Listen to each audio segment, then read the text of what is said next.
Oh, nice. We haven't even done anything yet. We haven't even done anything yet, and already the people love us. Well, 5 people in the live chat. Hello. Oh my goodness. Oh my Wow. goodness. How are you seeing people in the chat? I see 4 people waiting and Well, an ad. I see there's 5 people supposedly in there, so no one's talking yet, but theoretically, they're here. Wait, how many of them are us? I guess 2 of us. Okay. So there's a whole I'm 3 not other in there. people ready for this sweet, sweet action. Nice. Dude, I'm so old that I don't even, off the top of my head, know how to do a YouTube live. I'm sure I could figure it out, but I've never done a YouTube live. I don't know. I guess you just go to that person's channel and it tells you they're going live. Oh, we are actually are already live, I see. Oh, and hello, we've got Yeah, Noonbeam17 in the chat. Hello. Are you ready to wait around for 2 hours for us to talk about Taylor Swift before the announcement about lipstick at the end of the podcast? Hope you are. But that gives you time to listen to the songs in another window and then figure out your thoughts and to offer your own snarky commentary. Thanks for Hell reminding me. yeah. I need to pull this up because I'm going to have to be live refreshing my mind on how these songs go. Yeah, so today on the, whatever this is called on the Greg Troyan YouTube channel, because this doesn't really have a name, it's just us hanging out talking about Taylor Swift. We are ranking the songs on Folklore, Taylor Swift's first 2020 COVID album, because there was another one that came out a few months after this one. Because Taylor Swift decided, you know what, one Nebraska wasn't enough, I'm going to do 2 in a row. So that'll be exciting when we get to it. Mike's so does that mean like 30 years from now we're going to have to do another episode about electric folklore? I wish. Electric Nebraska sounding kind of cool. Yeah. Oh, have you heard of Electric Nebraska? I haven't. I just heard like those first 2 singles they released or whatever. It's dope. I mean, it's cool. Yeah, I got to get around to that. Yeah. Like some of them are, I would say there's a couple that are better than the originals, but I think Bruce was right. Like the vibe was better on the demos, but there are a couple that just like really rock and just kind of smoke. And like, yo, that's cool. But anyway, we're not talking about a cool record. We're talking about Folklore by Taylor Swift. Although, ironically, transition, when this album came out, it was considered pretty cool. This was considered Taylor Swift's credibility record, where she was returning to her singer-songwriter roots, did a inward reflective album, and did what a lot of people have been asking her to do for years, is like, hey, can you write about something other than yourself on some of these songs? Can you write about characters and not just be me, autobiographical?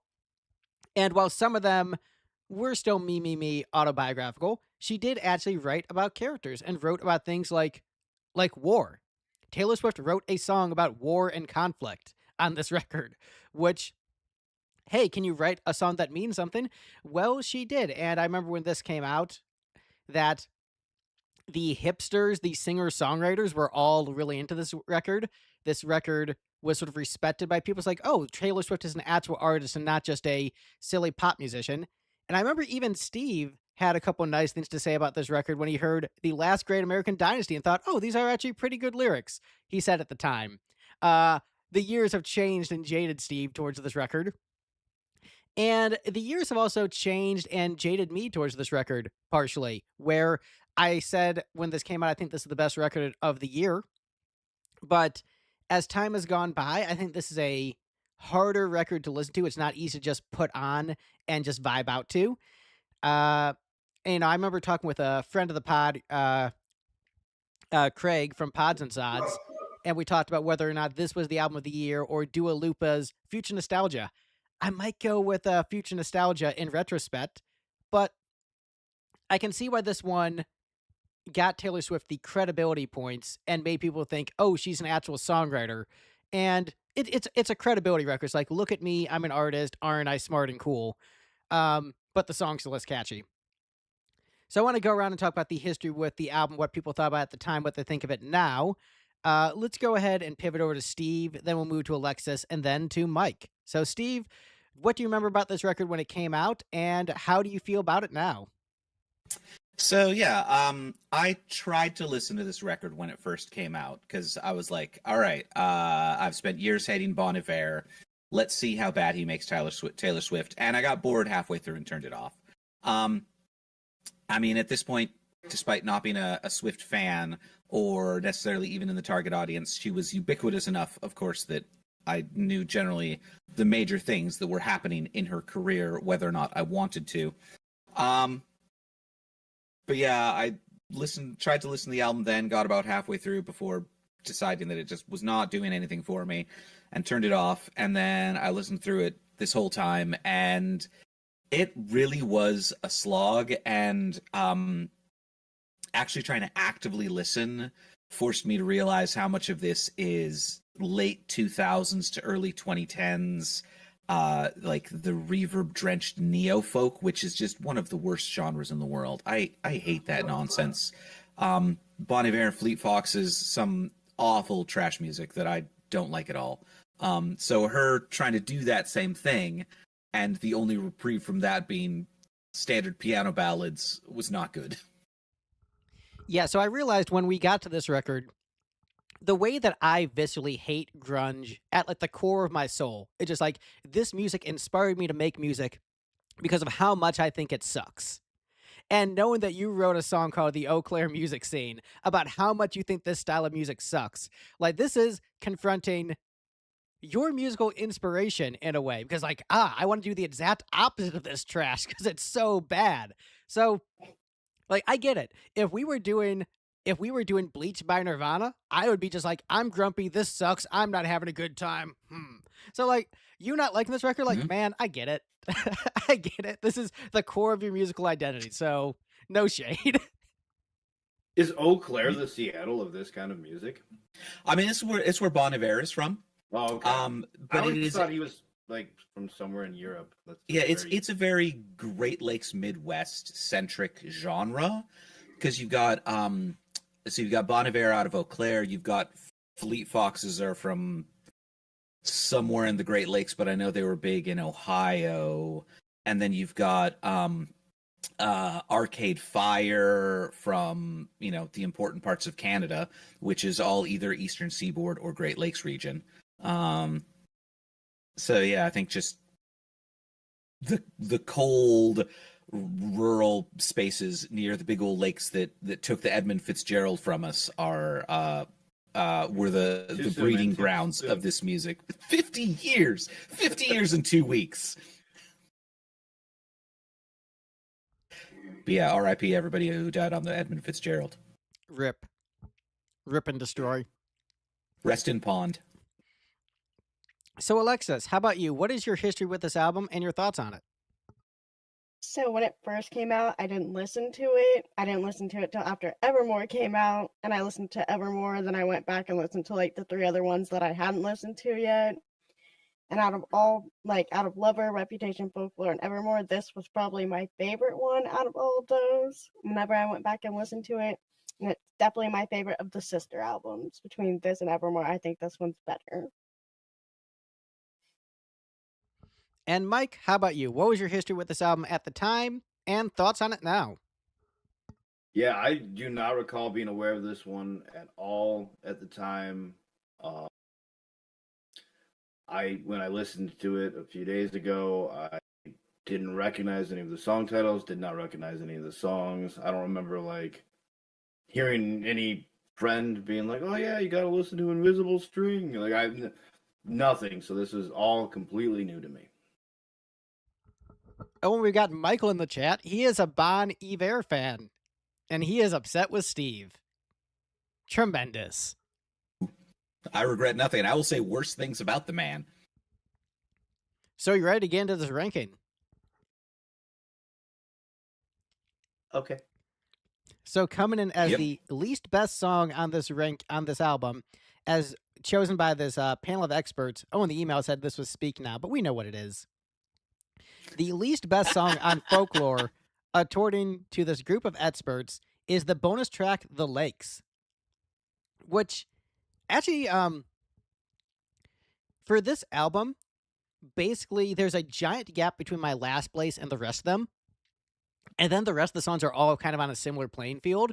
So I feel kind of bad for this one being last place because I like this one.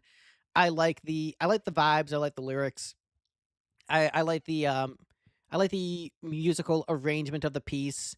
It feels very American writing about Britain in a whimsical way, and I enjoy it. So like, but it's also third from the bottom. So like, how upset can I be that it ranked last place? Given how much I think the last place song is so much weaker than everything else, a little bit upset. But like, I still ranked it third from the bottom. So how upset can I be? Alexis, what do you think about The Lakes? I mean, I also ranked it third from the bottom, and I do like the song, like you said, but it's just, I don't think as good as the other ones that I ranked higher.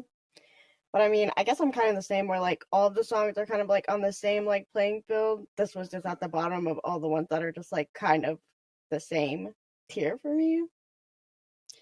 But yeah, I think it's great lyrically and it's beautiful musically, in my opinion. It just doesn't get like higher than that, I guess. And let's see. Mikey gave this 5 points. So what do you think about this one? Yeah, it was just there. I'm not sad that it's at the bottom. I clearly had it in the bottom 5. My biggest takeaway with it was just why did it need to be a bonus track? Like, I just don't know. This just didn't need to be a bonus track album. You could have just been like, here's all 17 tracks. Like, if you're gonna do, it's not like there's a 12-song edition and then a 17-song edition. It's like it's one more. Like, you clearly just made an album that you wanted to make anyway, and I'm not even saying that in a rude way, but like, this isn't some big pop hit type of album. So, well, I guess think of it this way: did Right Here, Right Now really need to be a bonus track? Could they have just stuck it on the album? No, yeah, I mean, and there's tons of albums where I feel that way. But so I just remember being like, because I just remember when I was listening to them, like, gotta find the right version. I'm like, it's just one extra song, which in a way was nice because I saw 16. And then I'm like, there's going to be 5 more? That's too much. I can't do it. So one more was kind of nice. I honestly don't even remember it right now off the top of my head, but I remember it being okay-ish. It's just hard to, when you, because I listen, I'm assuming you guys do too. I listen from the start to the end. So when you're at the end and you're just kind of tired and you're kind of giving the songs at the end less credit. So if anything, maybe it deserved more of my attention, but, it is the Lakes, and like Steve said, he hates the Great Lakes. So Steve, you gave this 7 points. Why do you like Bodies of Water so much more than the rest of us? So much like Alexis, this one is also in just sort of a block of songs that, and it's just the bottom of that block of songs that, for the most part, probably could have been swapped around. It's just in this case, for me, it was the block of songs that I gave 3 out of 10. And yeah, there's a lot of songs on this album that I found to be sort of mid-tier, boring piano-driven ballads that are rarely a genre of music that I listen to on purpose in the first place, let alone an hour plus of it. So it just did nothing to excite me. Oh, I just remembered, this is Michael's favorite Taylor Swift album. Oh, this is going to be a fun episode. This guy, I don't really know much about this guy, but he still makes no sense to me because he's the Thin Lizzy guy, right? Originally? Yes, but also will make sure to comment on my weekly Final Fantasy videos and say, why don't you talk about a different game? I'm just like, because this is the one I'm playing right now. That's why I'm talking about the one I'm doing. You intrigue me, Michael, and I don't even mean that in a rude way, but you're a Thin Lizzy fan. I mean it in a rude way. Yeah, that's right, because you have more of a history with him. I don't, so I'm just like, there's some guy out there who likes Thin Lizzy, knows a lot about Final Fantasy. He doesn't even know a lot about Final Fantasy. He's only played one of them and says the rest suck. You intrigue me, Michael. We have the same name, but we're very different people.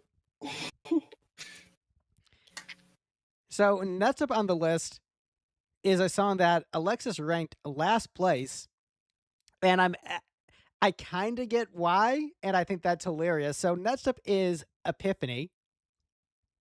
So this is a song where Taylor actually decided to write about society and important themes about war, her grandfather fighting in World War II, nurses, dealing with the trauma of COVID patients dying, and because the song is about relationships, Alexis is like, bottom, last place, sing about boys.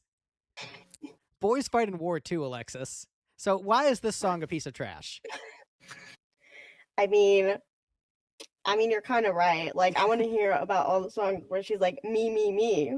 I don't really care about the ones where she's talking about other things that much. I'm like, yeah, I don't really want to hear about war. I don't want to hear about death. Like, who wants to listen to that in their song? Like, that's just depressing, you know? I want to be happy. I don't want to be sad. But also, I want to be kind of sad, but not that kind of sad. You want to be sad about, like, the boy breaking up with her, not the boy getting shot in the head. Yeah, like, I don't need to hear about that. So Pink Floyd's The Wall, not necessarily Alexis's favorite album. I mean, the shooting only happens in like the first third. Bring the boys back home. You're right. She would be like, this song sucks. So I'll go next on this one. I think it's a good song. I think it is refreshing that Taylor Swift is actually expanding her lyrical themes.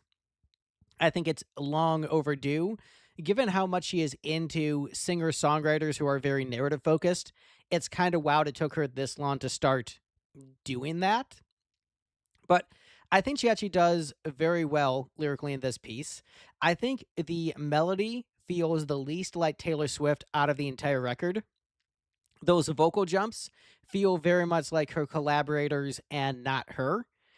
The way that this record was mostly done, because Taylor had never recorded from home before, and she happened to be a big fan of Justin Vernon and what's the guy's name? The guy from The National, who Aaron Dessner.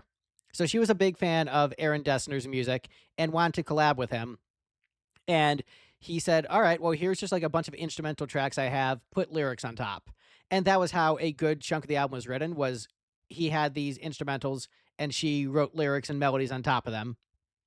And I don't remember if this is one of those or if this is a Antonoff co-write.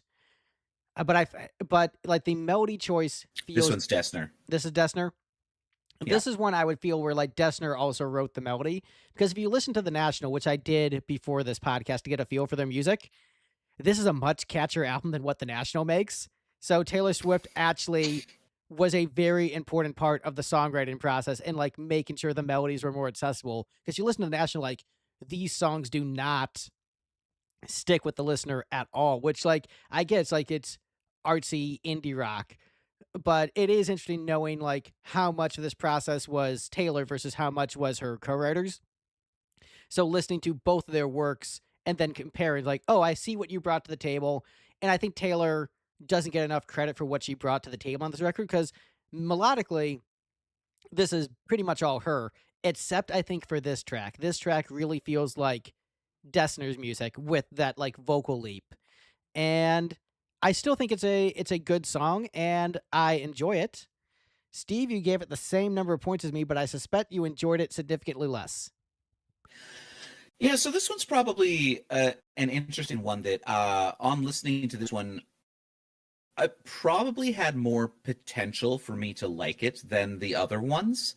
Like, I think if this were the token ballad on an album that I liked, then it would stick out as an interesting thing. But in the context of this album, it just sort of fades into the noise of the rest of it, and so it ends up just sort of being pretty close to exactly the middle for me. It's I also describe this album as feeling a lot like over-polished demos, and the structure of some of these songs, like this one, suggests that to me too. I mean, it is Taylor's first attempt at home recording, so first time ever doing that. And also, like, again, I actually listened to the Nashville, sorry, not the Nashville, the National as homework for this record, and it is amazing how much he decided to like make the songs catchier compared to the rest of their work. It is so. I mean, I think this is The the case. shade. I mean, it's just facts. Mike, you gave this 2 points. Obviously, you don't like war songs either. So how do you feel about this one? Yeah, I mean, a lot of the things you guys have touched upon are my thoughts on this song and really just the album as a whole, in terms of just it's background noise for poetry, and that's fine. It's just like I listen to music for the music, and at this point it's just more about like I felt like writing poems, but I'm already known as a musician, so like no one wants to read my book of poetry if I released it, so I have to release an album with just some general. And I'm mind blown right now. I don't really know this National. I don't even know if I've ever heard the name before. You're telling me there's a band out there that's a less catchy version of this? Like, and I'm not even trying to be a jerk. This No, I'm not trying to be a jerk. Like, Aaron I don't play Dessner an is instrument. the like producer. Like, there's basically two producers on this record. Aaron Dessner, this is his first time working with Taylor Swift, and Jack Antonoff, who worked on the last couple records with her. And Aaron Dessner is like one of the guys from the band The National, and it is boring indie rock. I'm actually able to appreciate it more that I've gotten older. Where like if I was in high school, I would have been like, "This sucks," and just written it off completely. Now I'm at the point where I'm like, you know what? I get it. It's not as much my thing, but there's a couple songs here and there. But it is similar musically, but less catchy. Taylor Swift is like, okay, let's actually make these songs catchier. So that tells you what you need to know about The National. Yeah, I mean, I don't know. Like, I was gonna say I don't play an instrument, so I'm not knocking people who can. I can hear that there are musical instruments being played on music like this. It's just it's so minimalist to me that it just reaches a point where I'm like, do you want to make music, or do you really just want to recite poetry? I don't know. Like, that's my take on it. I'm a weirdo. And I know YouTube Mike thinks that I don't like a lot of different music. I do. I really do like a lot of different music. I like a lot of different music. That's why I like how your name is I Mike want in quotation marks, according to him. I want. That's why I want music when I listen to music, not just kind of like with some lyrics over it. But no, I mean, this just clearly isn't the genre for me. But also remember how I high Love and Death and An American Guitar ranked on the Bad for Good episode. So what do we know about music? I mean that one's cool though. But yeah, that's true. A whole. I can't get. You're bringing up every time you mention Jim Steinman or Meatloaf, it's PTSD all over again. But just with that ridiculous Bad Out of Hell 2 ranking. But yeah, I have nothing else. Epiphany, it's a song, I guess. All right, well, let's see. Did Connor get donuts? Yeah, I think he got donuts. Oh. All right, next up on the list, third from the bottom, which Steve and Mike both ranked last place. I ranked fifth from the bottom, and then Alexis gave it 16 points. So Alexis is wrong about this. Exile is next on the list. You know what? Let's have Mike go first. Then I'll go. Then I want to have a back and forth between Steve and Alexis because I think that's going to be the most fun way to do this. So, Mike, go first. What are your thoughts on Exile? Yes, I mean, obviously I didn't like it that much, but I didn't really have an agenda when I put it at the bottom. And then I remember sending it to you, and you're like, oh, Steve's going to be so happy. He hates Bon Iver so much. And I was like, yeah, I have nothing against the guy. I don't even know him. I don't even know if I could name a single song of his. So it wasn't so much that I did it out of spite toward him. It's just, I don't really care for this type of music in general, this whole album really. And something's going to be at the bottom. And I'm not always the biggest fan of like duets and guest appearances and collaborations, unless like I'm like, oh, wow, this is really putting this song over the top for me, or I'm really digging what this person is bringing to this song or whatever. So didn't like the song that much anyway. Didn't really need someone else singing on a Taylor Swift song that I didn't care for in the first place or whatever. So I'm like, you know what? I can exile it to the bottom. I'm fine with that. Steve will be happy, and we'll continue to be best friends. And so that's why it's there.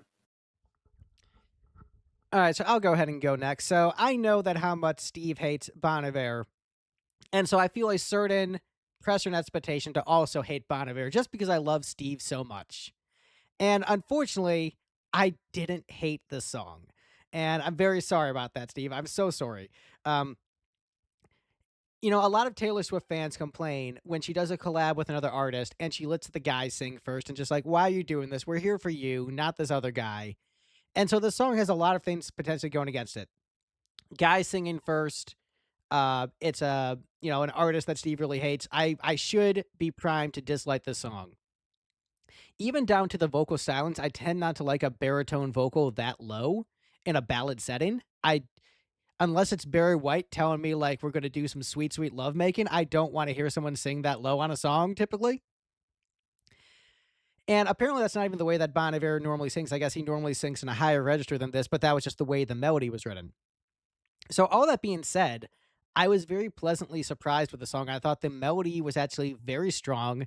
I thought the lyrical themes were very good about the different perspectives in a relationship where the guy's like, I'm trying so hard, and the girl's like, you're barely trying.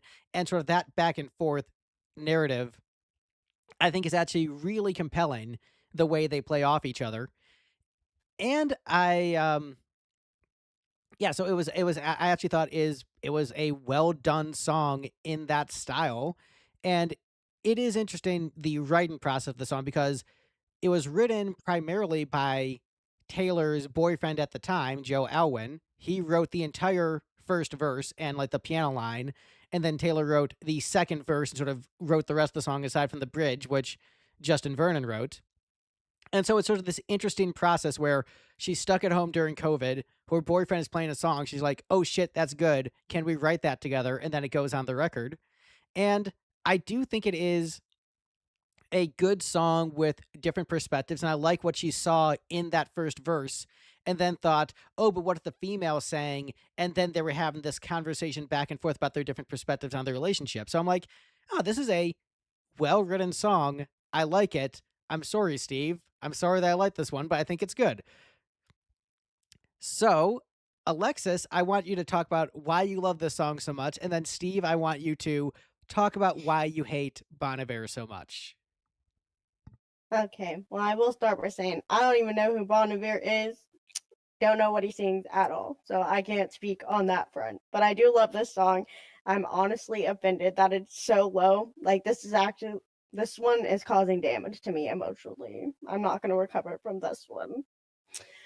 But I just think it's a beautiful song. I mean, basically what Greg was saying, like the back and forth is just like, I think it's beautiful.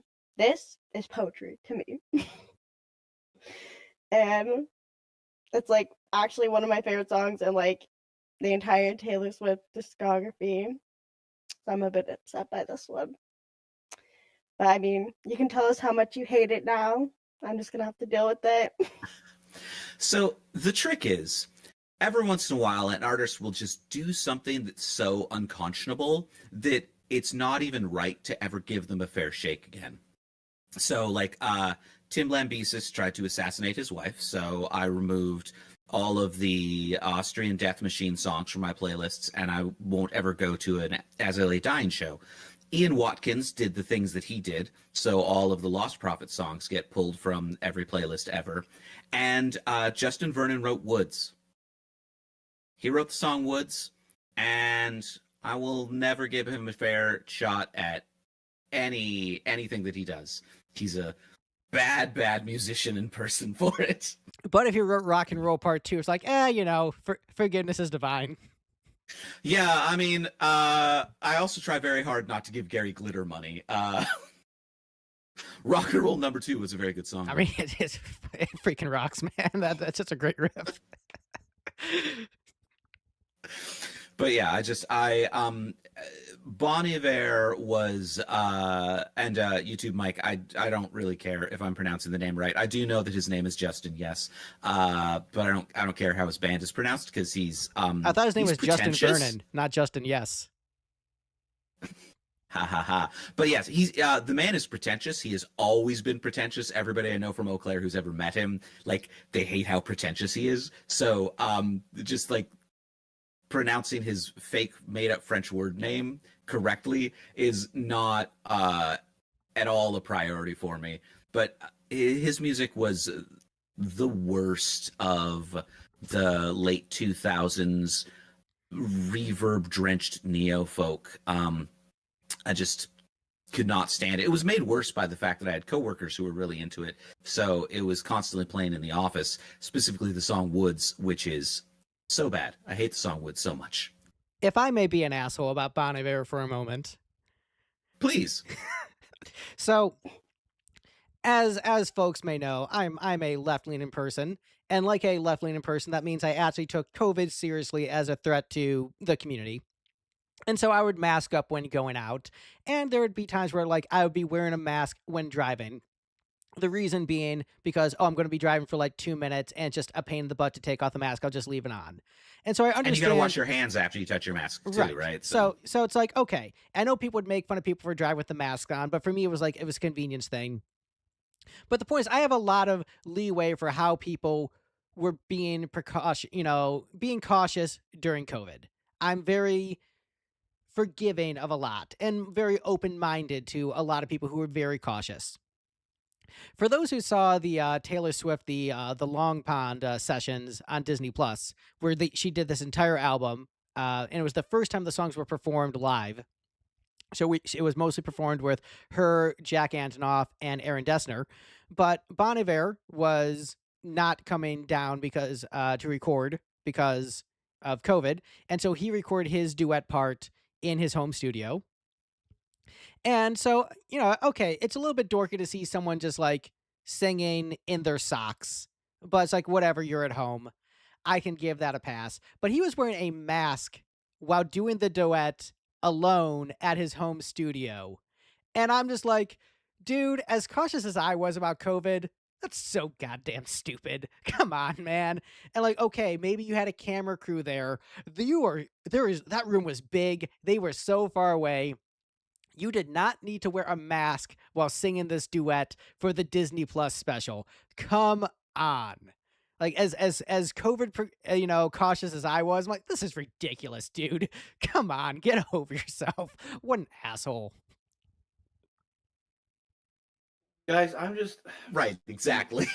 I'm just struggling right now with how old I am, because for 10 years I was always in my head saying Bon Iver, and then one day a couple years ago, Steve's like, it's Bon Iver, and I'm like, oh, okay. And I thought until 2 minutes ago, I thought it was a guy, and now I'm finding out it's a band name, and there's not even a guy named Bon Iver. This is too much for me. I mean, it's a band name in the same way that Regdar and the Fighters is a band name. Like, if you call Justin Vernon any pronunciation of Bon Iver, everybody is going to recognize that that's the person that you're talking about. I just never wanted to be that guy. When I grew up, it was like, Aerosmith isn't a guy, right? Led Zeppelin isn't a guy, right? And now by the way, which one's Pink? Which one's Pink? Exactly. And now I am that guy. Alice Cooper is the guy, are you a right? Team Hootie guy or a Team Blowfish guy? Greg and I stepped on each other's jokes, so neither landed. Yeah, sorry. No, I was just thinking. I'm like, so you're asking, would he be Hootie or would he be Blowfish?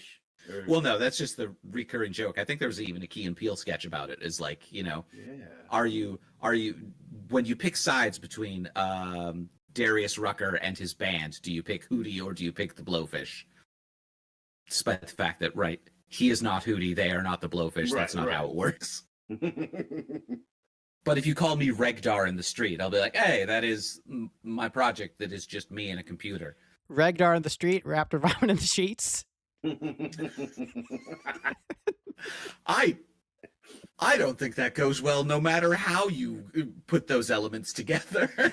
Please make that a song. Neither in the streets nor the sheets. Regdar in the streets, Raptor vomit in the streets needs to be... No, sorry. Regdar in the streets, Raptor vomit in the sheets needs to be a song. It needs to, it needs to be a split single between Raptor Vomit and Regdar and the Fighters. They both need to perform that song. It could be a Sir Arthur Conan Vomit song. No, I think it's funnier That's as a strange. split. That Two sounds- different versions of I'm the same sure song, one by dinosaurs did Regdar, one by vomit. Raptor Vomit. About that concept. Do it, Steve. The Needle Juice kids will love it. I make no promises. And Needle Juice kids, if you want that song, sound off in the live chat. All right, so next up on the list, oh, we've got so many songs left. All right, next up is This Is Me Trying.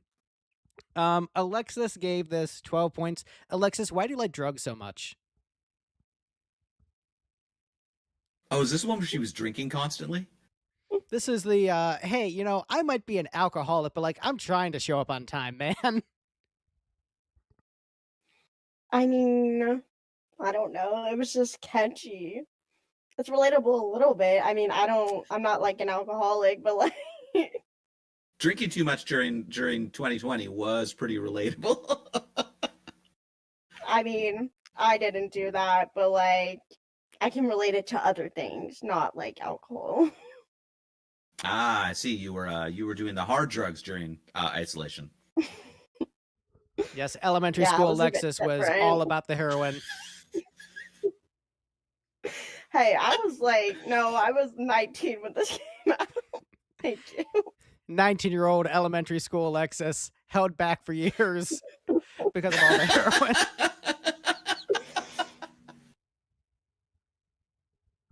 I don't know. I can't justify that.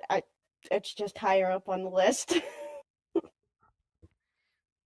I mean, yeah, it's moderately catchy. It is Taylor trying to put herself in the shoes of another character, someone who is like with a destructive addiction. Like Taylor Swift drinking isn't affecting her personal relationships or her career. Like she's doing fine if she's like, yeah, I'm going to drink a bunch of wine when I'm stuck at home, you know, during COVID. Like that's not going to ruin her life the way that the character in the song is. And so, I mean, it is a common archetype of a person that you meet. And it is nice to see Taylor, you know, stepping out of her comfort zone and writing a song from that character's POV. Empathy is nice. Mike, what do you think about this one?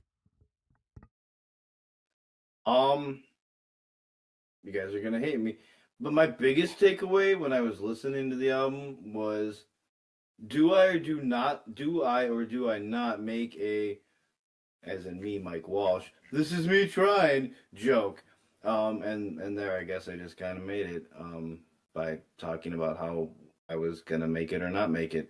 The song itself, I don't remember it really. I'm listening to it right now, and it's not coming back to me.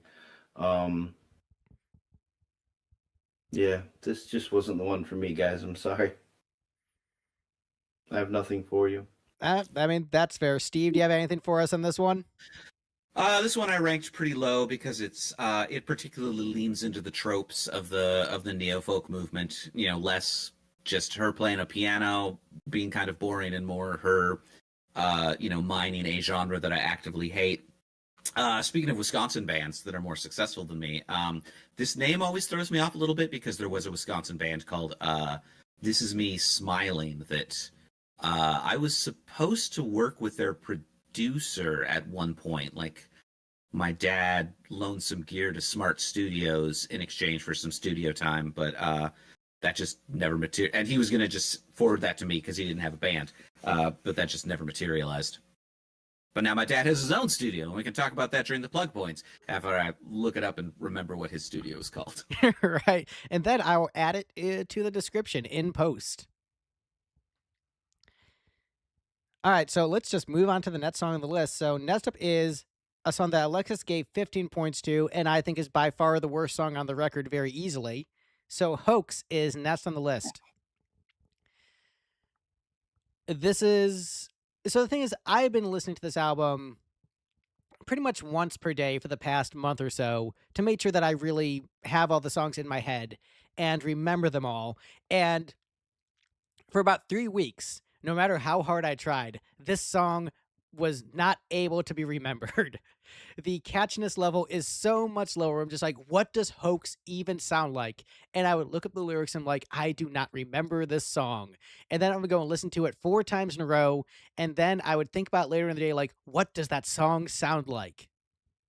And so because it just refused to penetrate my brain no matter how hard I tried to force it in there. It ranks last place. I do remember what it sounds like now. I do like it, but it's easily the least catchy song on the album for me because it just would not stick in my brain no matter what I did. And only after 3 weeks of listening to the album every day did it finally like, oh, I remember what that one sounds like now. So yeah, that's what I have to say about Hoax. Alexis, why do you like the song that no one remembers? I mean, if you look at my ranking alone, you can see that like my top ones are just like really dramatic, slow, sad, depressing songs. That's also what this is, and that's why I love it. And I love the bridge like so much that it just like goes above a lot of the other songs because I just think it's really good. I do lyrically, not and I remember love the it. bridge. I remembering the rest of the song. I do not remember the bridge. Mike, I'm what do you think about offended. Hoax? I do disagree with you that it's by far the worst song on the album. However, your explanation of it made me feel like a little bit less of a jerk because normally when we do these things, I like to listen to these albums 3, 4, 5 times and really acquaint myself. This one, I did one listen, and it's not. It's just I knew it, kind of like you were saying, Hoax just would not stick with you. Like I just know what I like and dislike, and I just knew none of these songs were gonna stick with me. So I'm like, I'm not gonna remember them that much more after 5 listens, and that's like 10 more hours of my life. So I feel a little less bad now for not making myself do my homework thoroughly. But I don't know. This one's got a little bit of that little piano or keyboard or something. I think it's better than This Is Me Trying, and clearly the panel agrees. So there we go. And Steve, how about you? What do you think of this one? I don't really have thoughts on this one. This one was just another pretty boring song on this album.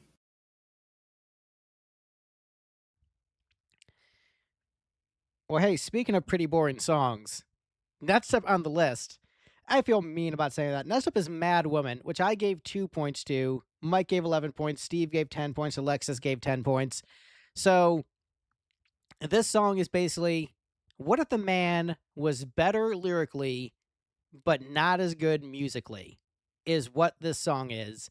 And I think it is a significant step up lyrically from the man and a significant step down musically from the man. And that's just what this song is. I think the lyrics are actually very, very good on this one. Very, very strong, very authentic. You can feel the passion, the venom in them. Like you can feel like Taylor wrote the song when she was pissed. But just musically, it just doesn't vibe with me. And I feel very chauvinistic saying like, yeah, Mad Woman, whatever, second from the bottom. Like that feels like such an asshole guy thing to do. And so I feel bad about it. Like I don't feel good about this. But I do think it just, like musically, it's one of the weaker tracks on the album. It's like, what are you going to do? What are you going to do? Alexis, as a woman, feel free to counteract me. Yeah, you're just wrong because I mean you're not a woman. But I mean I do kind of see what you mean with the man is better musically and Mad Woman's better lyrically. I do get that. But I like to like have fun to the song, you know? Like honestly, this is my like really dramatic album. Like honestly, I love every song on it. It just depends on the day which one I like more and which one I want to scream too. Because this one is very fun to sing in the car, honestly. Mike, what do you think about this one? Yeah, I'm looking at my own ranking, and I had it number 7, so I guess I liked it more than I remembered. I'm refreshing myself right now. It's okay. I guess it was. You said something like the passion in her voice or whatever coming through, or just the intent behind it or whatever. So that must have been what I was getting the other night when I ranked it. But no strong feelings really other than that. And I don't even know what you guys are talking about. With The Man, is that a different song? Or That was on Lover, the one that you missed. Okay, which I listened to and I don't even remember. That one I actually did listen to like 3 or 4 or 5 times. Don't even remember it now. I mean, that song. But it's too bad because I liked Lover more than this album. I should have been on that one and been sick for this one. But Yeah. you get COVID when you get COVID. C'est la vie.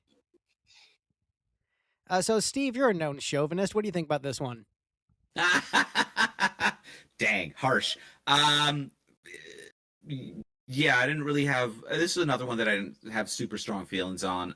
The only thing I really found noteworthy about it was they were clearly cribbing from Sufjan Stevens for their production in the way they were processing the piano tone on this one. There was one or two other ones that also did the same thing, but this was the one that I noticed it most prominently on. That's neither a good nor a bad thing. I think that's just, you know, Sufjan Stevens has a distinct piano tone that works really well for him, and sometimes people will borrow that. All right, so next up on the list is Illicit Affairs. I gave it 8 points, Mike gave it 7 points, Steve gave it 6 points, and Alexis gave it 13 points. So this is, once again, an interesting lyrical pivot for Taylor Swift, where she is actually showing sympathy to someone having an affair, as opposed to previous albums where she is like, screw you, I hate you, how dare you cheat on me, grr, I'm angry. I mean, She's like, I get it. I'm the worst. I get why you cheated on me. I don't think it's necessarily that, but I think it's more just like maturing as a person and having sympathy for people in different situations. And I think the song also has written from like almost like an addiction standpoint where the person can't help but give into those carnal desires. Like, I think lyrically she does paint a portrait of a person who is struggling, and there is, sympathy where, I think the line, like, you can say to yourself, you can always stop, but obviously they can't. I think this is actually a very mature lyric, especially coming from like a snobby, like straight edge guy like myself, where I'm like, why don't you just stop drinking? I'm just like, no, it's more complicated than that. So it's like, I respect what she did here lyrically, and I think it shows. I can see why this album won over a bunch of like indie rock skeptics of Swift, where she's like, oh, she actually is able to craft a good lyric. I understand why those nerds were into this record, and I do think it is a good song. Steve, you were making jokes, so go ahead. We'll move to you. Yeah, so this one is I wrote jokes in my notes, and they're not even good jokes. The thing that caught me out with this one is how musically it's similar, how similar it is musically to Need by Collective Soul.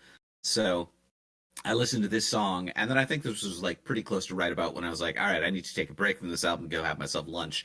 And I just found myself singing Need all the rest of the day before coming back to this.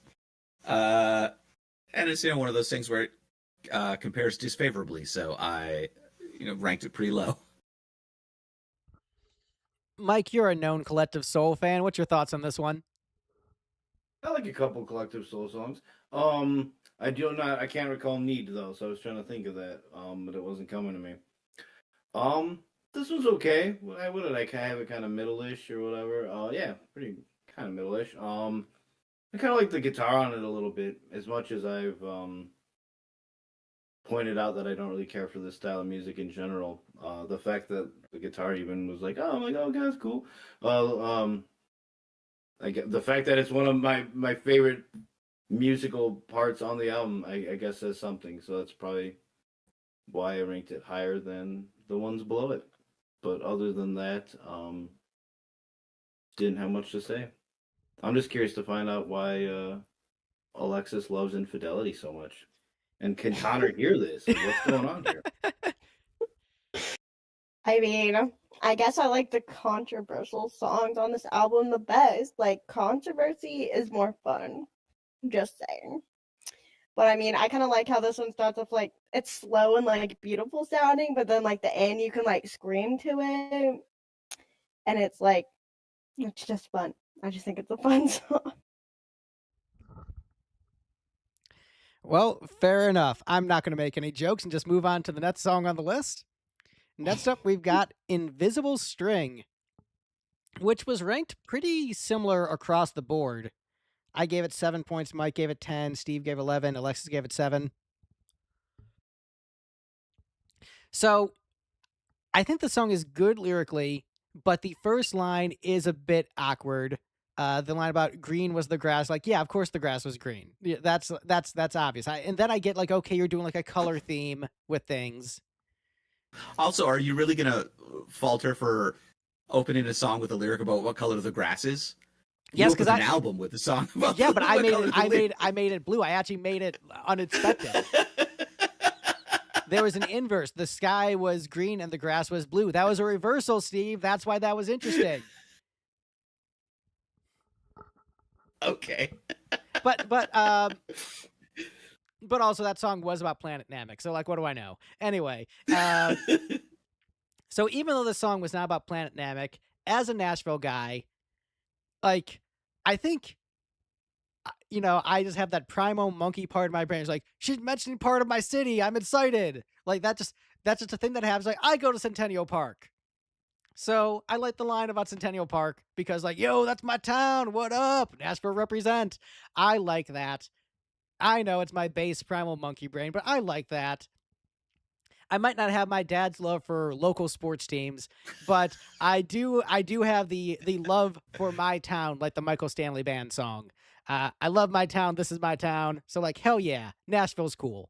But like, also I do think it is a cute lyrical theme. I think it's like a Chinese like tradition wouldn't be the word, not even necessarily myth, but just like the East Asian concept of like, every true love is connected by an invisible string, and that is like your soulmate. You're connected to them through life, and that you'll eventually be led to them.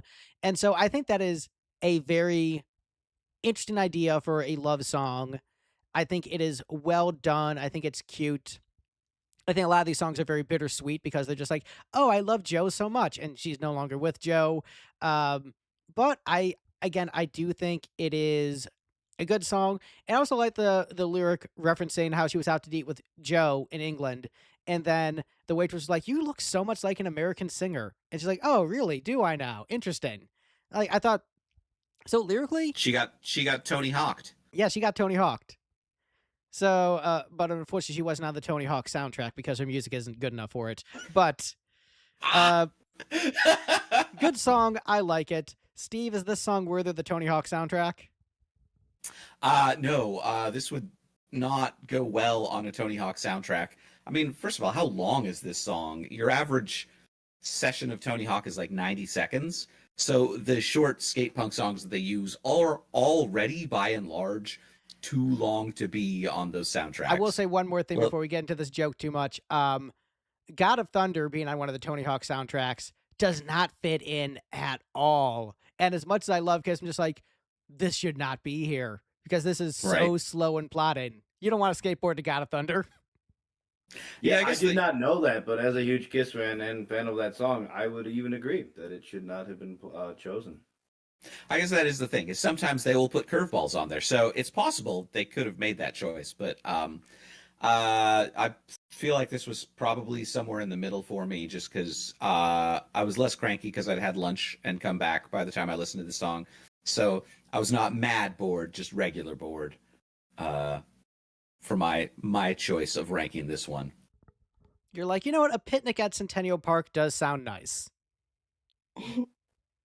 I mean, this was several years before the new Hayley Williams album that came out this year, but I feel like Hayley Williams did a much better job of calling out her favorite parts of Nashville in her album with the former hardcore club, which is now a grayscale Domino's.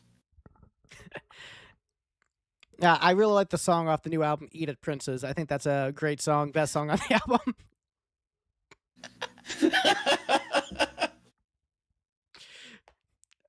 Mike, what do you think about this one?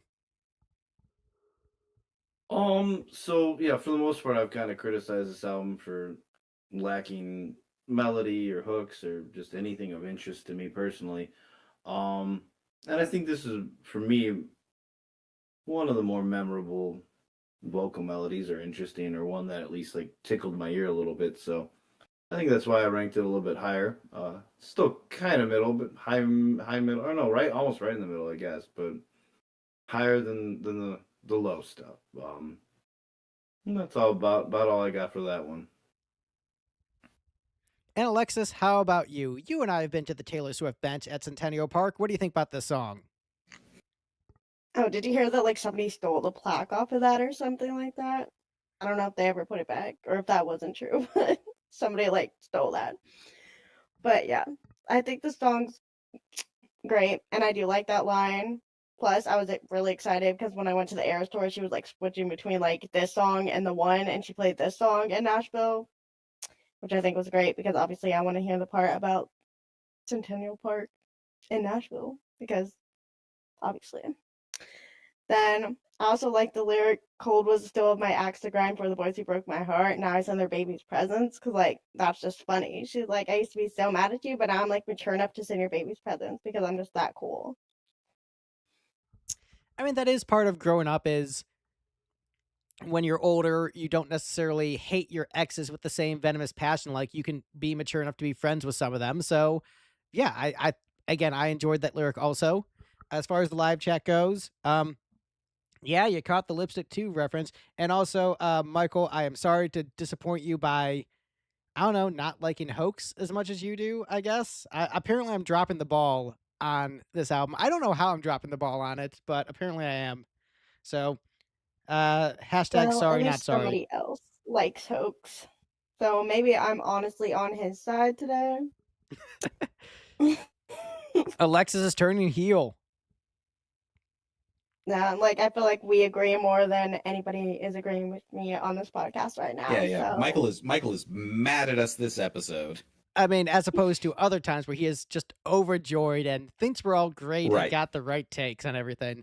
So the next song usually he's just mad at Greg, but today he's like, "Steve, you're a failure as a Scotty." Yeah, he's mad at me because you betray your inherent Canadianness. You're unworthy of the sausages. Unworthy. The 25% alcoholism rate. Well, that's on the list. Mike and I are in agreement. Good Mike and I are on agreement because we both agree this next song is pretty good. We've got Mirrorball next on the list. I think that this kind of gives off like psychedelic classic rock kind of vibes to it.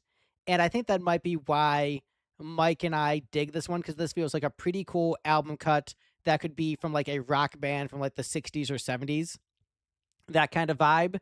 And I think because we authentically enjoy that kind of music, we're just vibing to it. Where I think like Steve enjoys that music in like a meme sense and because of hanging out with me, but doesn't actually like really consider himself like an actual classic rock aficionado. Like you like it as much as your average millennial, as opposed to Mike and myself, who are like, no, this is like what fuels our soul. And not saying that this is necessarily a classic rock song, but it has more of that elements in terms of like the melodic structure, and again the spacey instrumentation and vocals. And lyrically, I think it is a good song about just the extreme desire Taylor Swift has to be accepted for her art and just please give me attention because of my insecurities. Like I think it's honest and I think it's refreshingly honest. So I think it's good lyrically, good musically. Again, I really like the production, the vibes, the writing. I probably like it more than Mike does. So Mike, why don't you go next? Yeah, you probably still do like it more than I do, but yeah, I thought it was one of the best songs on the album. It was one where I was like, because yeah, it's number 6, so I'm already a good amount into this. Like, I'm just not going to enjoy anything on this, am I? And this one, I'm like, okay, all right. Yeah, I think you make a decent point about like sort of like 70s rock, not like Kiss and Aerosmith or anything, but more like Fleetwood Mac or something. There probably is like that touch of something like that, and that probably is what spoke to us more. Yeah, I remember liking some of the lyrics and stuff. So yeah, this is one of the better songs on the album, for sure. Yeah, I guess this one's kind of like a love it or hate it one in the Taylor Swift community, where I guess some people are just like, Mirrorball is like so freaking good. And then some fans are like, I don't like this. I don't get it. It does not appeal to me. We'll have Steve go last on this, but Alexis, what do you think about Mirrorball as an actual Swiftie? Where do you land on Mirrorball? You ranked it towards the bottom, so like, Do you just not get it? No, I get it. I just don't like it as much as the other one.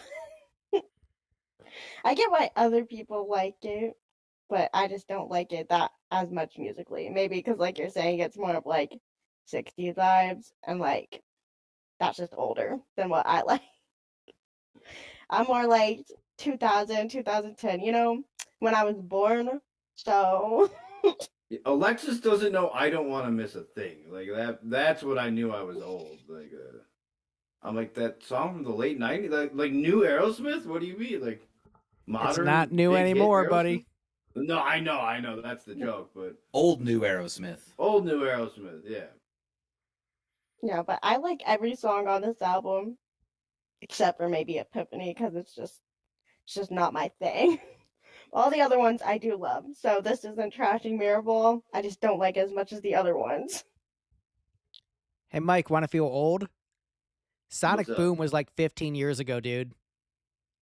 Yeah, I think about stuff like 16 because it was 2009. So yeah, I mean, I think about stuff like that all the time where I'm like, stuff I thought was new at the time is now older than like the time between it existing and now. Like when whatever, I'm not explaining that correctly. I but- understand. Yeah, like it's older now than from now to when it came out than from like when that band started to when they released stuff like that. Not true in the case of Sonic Boom, but things like that freak me out a lot. Yeah. All right, so Steve, you gave this 2 points. Yep. Do you just hate the production? Yeah, I mean, yeah, this is one of the particularly bad ones in terms of capturing that particular genre that I cannot stand.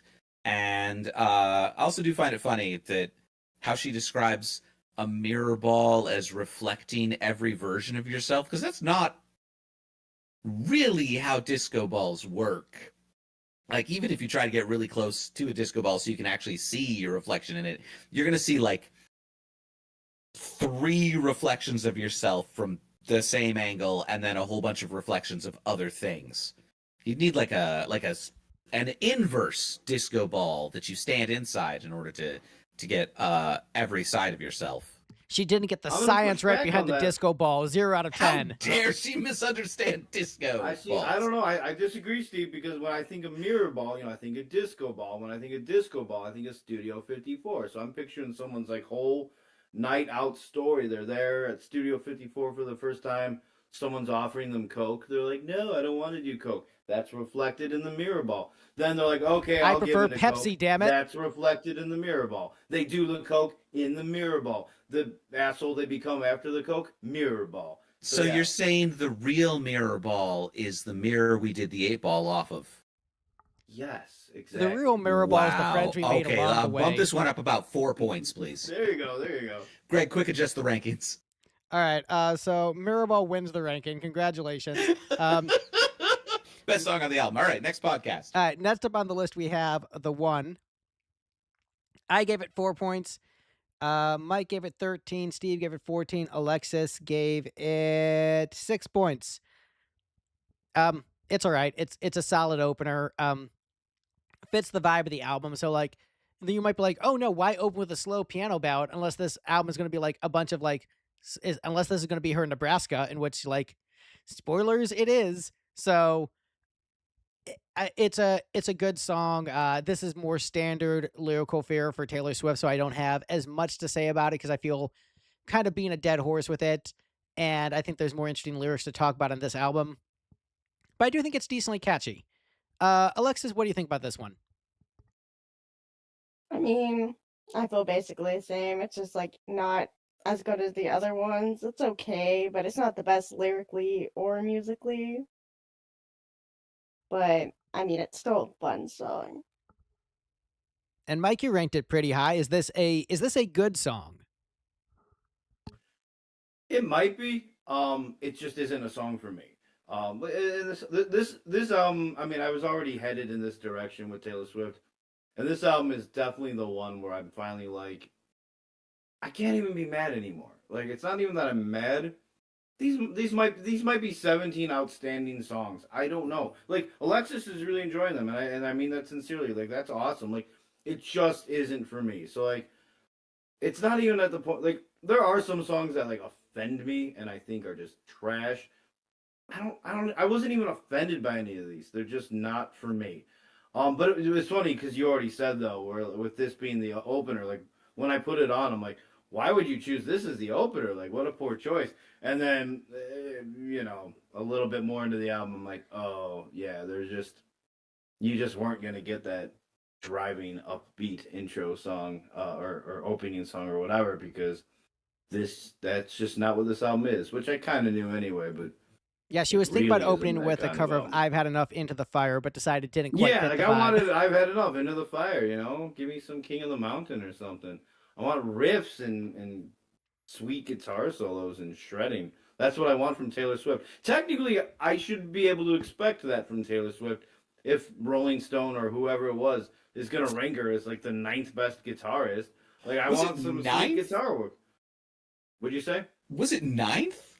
It was high. I don't know. Or was it like 29th? I think I would have remembered if she was ranked even in the top 20. I'll look in. It was too high, whatever it was. I mean, it was rage bait, sort of, regardless. Yeah, it was exactly. Right. It was rage bait, and the one is the beginning of one of my favorite elements of this album, which isn't even about the music, but so you got the 1 at number 1, you got 7 at number 7, and you got August, the 8th month, at number 8. I thought that was a cute little thing she did with this album, so I liked that. Steve, what do you think about this one? Honestly, okay, so to beat that dead horse a little bit more, basically the overlap of what Mike said and what Greg said is exactly what I was going to say. So just remember those parts fondly, please, and maybe add some more jokes, and that's what I would have said. Okay, guys, I do want to apologize to you. I was wrong.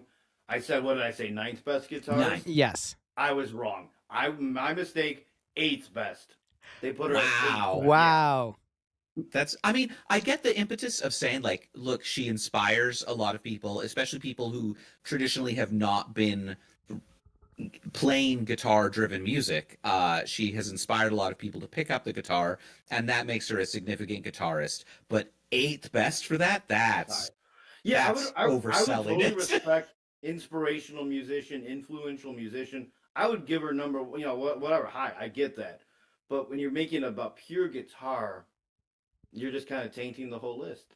I mean, and to be fair, these Rolling Stone lists are always intended to always have a little bit of intentional rage bait, where they just want to make a certain amount of their target audience mad so that they will share it. I mean, it works. I will be right back. I've been Steve, guilty entertain of it, the chat. Like, can you believe how wrong this is? Yeah. All right, Greg is stepping out, so we are in charge of entertaining ourselves. We just continue on with the ranking without Greg. Who needs Greg? Yeah, who needs Greg? The next one up is Mike's second favorite song on the album, The Last Great American Dynasty. No, Mike, I had that at number 1. Oh, right. Sorry, I keep on miscounting and thinking there's 18 tracks on this. Yes, this is your favorite song on the album. Greg's second favorite. So yeah, what makes the song the best one on the album, Mike? It was one where I finally got to it, and I'm like, okay, like there's just a little more pep in the step, and I thought it was kind of interesting lyrically and musically a little more upbeat, and it would still not be one of my top 20 Taylor Swift songs or anything like that, but that had something going on for it. It was the last great Taylor Swift song. No, it was. I enjoyed it. Man, she's got a lot more songs left in the years since this one. I hope she's got some good ones in there. I don't know. I mean, I'm not even trying to be a jerk. I don't know. I don't know if I will enjoy any of the other songs as much as I do this one, just based on the way Greg and Alexis have described them to me. Like, and isn't Tortured Poets Department like a double album and stuff? And yeah, so there's a lot of songs on that one, but it's also supposed to be gothy, right? So I don't think you'll like the next one, like, at all. Evermore? Yeah. Yeah, The one that is this album part 2. It's just the less good of this album. Yeah, I mean that's rough. Folklore, the scraps on the cutting room floor. All right, Alexis, you said this is your second least favorite song on this album. Why is that? What makes it a terrible piece of garbage that should be cast into the abyss? So Or I don't just think it's garbage. okay. I still like it. But I don't know. I don't know why this one just doesn't do it for me. It just doesn't. Like, yeah, it's like the most like upbeat song on the album, but it doesn't make it good to me. I don't know. I just don't like it musically. Like the way it just flows isn't like something that I typically listen to, and I just don't like it as much. Oh shit, as, we like, moved the on to others. the next It's not song. a bad song. We did. Haha. Yeah, we're just going on without you. Ah I figured man. what's the most entertaining thing, and that's talking What? about the next song. You told Steve that you were gonna fire him and replace him with Connor, so he was like, "I'm just gonna preemptively fire." All right, that's Greg." fair. Oh, that's too bad because I really like this song. So did anyone else comment on this other than Alexis? Mike. All right, Mike. So I missed your commentary. Give me the short version because you gave the 17 Yeah, I was points. just saying. I was just saying how it's my favorite song on the album, and it's just the one. It was the one I got to where I'm like, finally, like a little bit of pep in this, and I thought it was interesting lyrically, and not that it wouldn't be a particularly high-ranking song for me with Taylor Swift, like out of my favorites or whatever, but.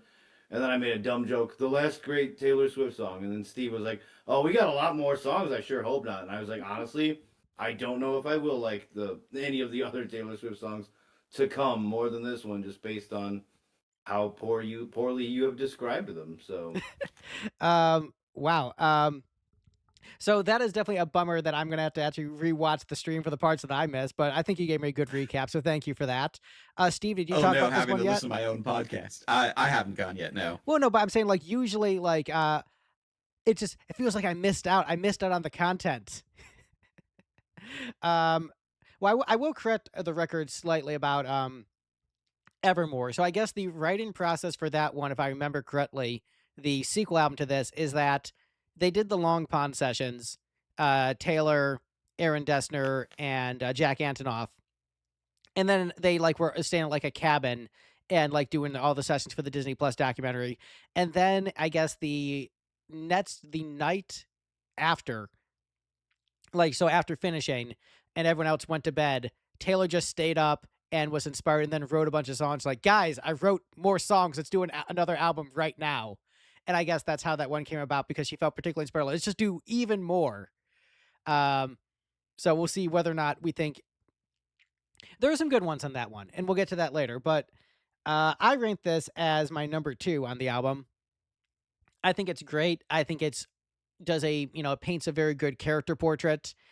I think it's very catchy. I think it's one of the better songs of like the singer-songwriter, let me paint a portrait, tell a character kind of song.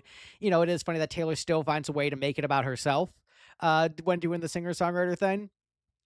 But I guess that is also like a country music thing, which like, and those 2 prisoners, turns out they were my parents. So like it is a songwriting technique that has been done in the country genre, which she came from. So I'm going to give that a bit of a pass. And also Swifties, they love the songs being about her. So I think they also were wanting that reveal at the end. But it is interesting because I remember talking about this with Steve at the time, and he liked the song. Says, "Oh, I like the Bruce Springsteen-esque storytellerisms of the song." But there is a distinct difference between a Bruce Springsteen character and a Taylor Swift character. And I will get into this. What a job. Is the Bruce Springsteen character is a working class person struggling against the elites oppressing him. And this is a song about an aloof elite who doesn't really care about the plight of the working class. Is like, I'm just going to spend all this money I have because I don't know what to do with it. When, you should probably just be taxed more. So I understand why Steve and I might have been impressed with this character back at the time. Like, oh, she's writing a character song. That's neat. But as we've gotten further and further into oligarchy land, it's like, do we really need a song about like a rich socialite who is just so aloof and just like kind of just like not doing anything other than just like being kind of rude to her neighbors? Do we really need a song about that? So Steve, the floor is yours for the class critique of Taylor Swift the Billionaire. Right. I mean, probably the first time I tried to listen to it was right after it came out. My perception of Taylor Swift in general materially soured after the song anti-hero when I just sort of realized that her whole perspective on everything is pretty fundamentally narcissistic. That, like, even when, you know, as far as billionaires go, she's if there is such a good thing if there is such a thing as a good billionaire, she's one of them, in that, you know, she is attempting to use her fortune to improve the lives of the people around her, including the working class people. But also, even in that, she thinks of herself as the main character. And so the first time I tried listening to this album, you know, it was a story song about somebody that wasn't her. I was like, oh, that's kind of neat. And now, second time listening to this song, I'm like, it's a story song about somebody that isn't her, but also she made it about her. And also I looked up more about the song. So, like, oh, she just, like, looked up the history of the mansion that she bought and realized that a woman who was a disruptor, had lived there prior to her. And she's like, oh, that's so me. I'm a disruptor. I'm the rich person who, like, makes things different and shakes things up like Harkness did. And it's just, like, I don't like any of these people. And I get that. I think that Taylor Swift does have main character syndrome, but in fairness, if I was Taylor Swift, I would have main character syndrome, because, like, geez, what a musical force of nature she is. And, like, you know what? My main thing with billionaires is, like, I'm upset they don't pay their people well. Like, that is my main critique of billionaires. Like, you're hoarding all the wealth. Like, she's paying her people well. Like, all right, yeah, whatever. Yeah. You're making music and you're paying your people well. As far as billionaires go, if there is such a thing as a good billionaire, oh no, she's a musician who pays her staff well. All right, whatever. I can live with that. When we've got the Elon Musks of the world, Taylor Swift, fine. You get a pass. You're not changing Twitter's algorithm to be like, you know what, the Nazis were right about a few things. So I can deal with Taylor Swift being like, boy, aren't I important? Sure. She didn't custom build an AI that was dead set on convincing everybody that she would be the best. If competitive piss drinking were a thing, she would be the best athlete in the genre if she put her mind to it. Taylor Swift never tried to convince me about white genocide. Which is part of the problem, is she should be trying to, like, she should be expressing opinions about these things. Be like, no, white genocide is fake. You need to be convinced of that, all my white fans. But yeah, song's good. I like it. Next up on the list, we've got 7, which I gave 11 points to. Mike gave 12 points. Steve gave 13. Alexis gave 5. Nobody gave it 7 for the lulz, which is disappointing, but, you know, that's how it goes. Alexis, why do you hate childhood? I don't hate childhood. Man, this ranking's making me look really bad today. I don't know, just, like, slower than the other ones. And it is kind of sad, so I just don't listen to it as much as the others. Because I don't want to think about things like that. I just want to enjoy my songs that are dramatic and, like, love songs and fun. I don't want to think about sad childhood things. So as someone who had a sad childhood, unfortunately the chat isn't loading for me, so I can't see if anyone's saying anything funny. Oh, now it is. So as someone who had a sad childhood, I actually liked the... okay, to clip this out of context, I like the child abuse undertones of this song. Oh no! As a victim of child abuse from my stepfather, I appreciate that there was this layer of darkness just underneath, and I thought that was actually very well addressed in the lyrics, and I liked how the, you know, concept behind the song is Taylor writing a song about a childhood friend whose face she can't even remember, but still has affection for. I think that is a very, like, honestly, just, like, heartwarming approach to a song, because we all have, like, someone like that in our lives. We're like, remember, like, there was this kid that I knew, I don't remember their name, but I remember liking them. And you just, you know, will think about them sometimes, like, I hope they had a good life. And that's just, like, honestly, I just think the song is genuinely beautiful in its sentimentality. So yeah, I'm a fan of this one and think that it's just I don't know, it's just it has that, like, a bittersweetness, like, people want a Studio Ghibli movie to have, and I don't know, I give it a big thumbs up. I like this one. I worded that part bad earlier because I knew that would get a laugh, and then I got into the sentimentality, but I do think it's a genuinely good song. Steve, you're a known fan of child abuse. What do you think of this one? Wait, hold on. Yeah, so I did not catch any of that subtext or meaning on my singular listen through this song. And so I described it as utterly forgettable because that is what it is if you're not paying attention to those lyrics. It's just another sort of mid-tempo, slow ballad on an album full of slow ballads. I mean, yeah, that's fair if you're not paying attention to the lyrics, but if you are, I can see why people were impressed with the lyrics on this album overall. Like, I'm like, oh damn, that's like that is touching me as someone who actually has had that direct experience. Like, I think she kind of nailed that. Mike, what do you think of this one? Yeah, I was looking at my ranking. I'm like, it's all the way at number 6. That seems a little high.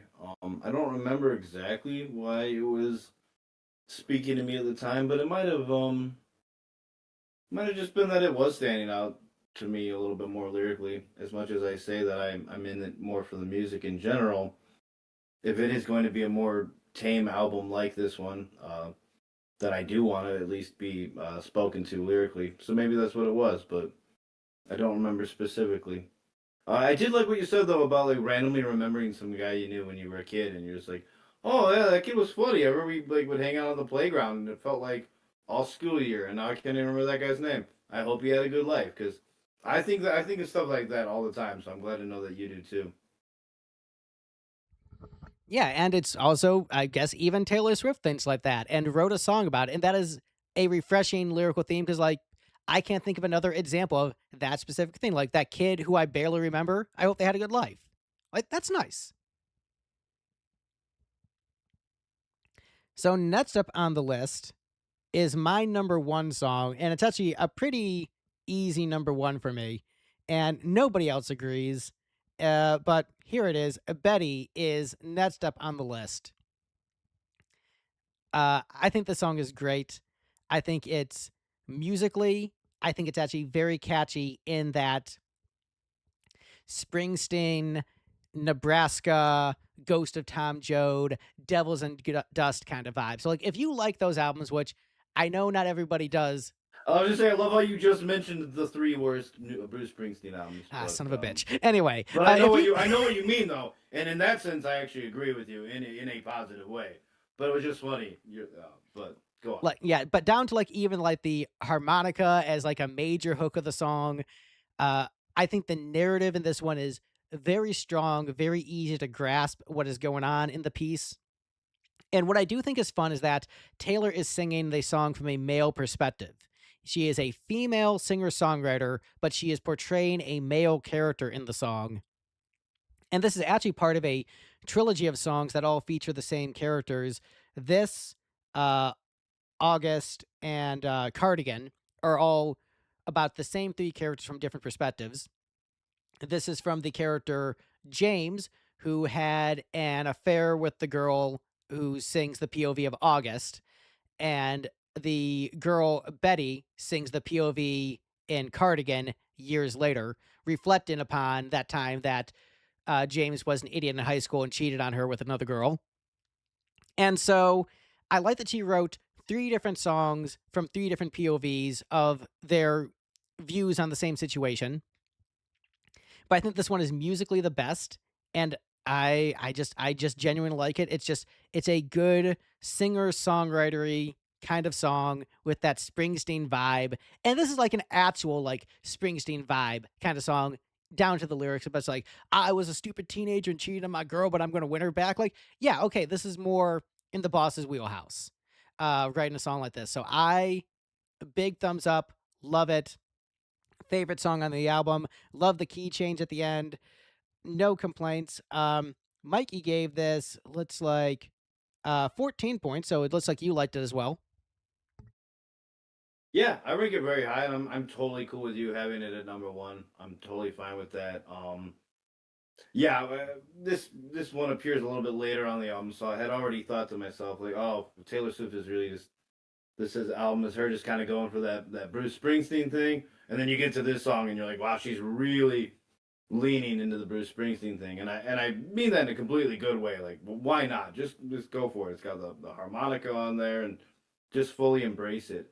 I liked the song lyrically. It was really speaking to me lyrically. In fact, it got slightly diminished for me when I really learned what was going on, because I originally thought, and I know you guys are going to hate this because you think Taylor Swift has too many songs about herself. I wanted this one to be about herself because at first I'm listening to it and I'm like, wow, she's like super rich and successful, and she's experiencing this regret over, like, I thought she had bullied a girl like in school or had been mean or something, and was writing a song about that. And I don't know why, but it was really speaking to me. Like, I wasn't majorly bullied in school or a major bully, but like there are times when I was picked on, and there are times I foolishly and for no reason picked on other kids, and even sometimes I feel bad about that still. I'm like, why was I such a dick in seventh grade, or whatever.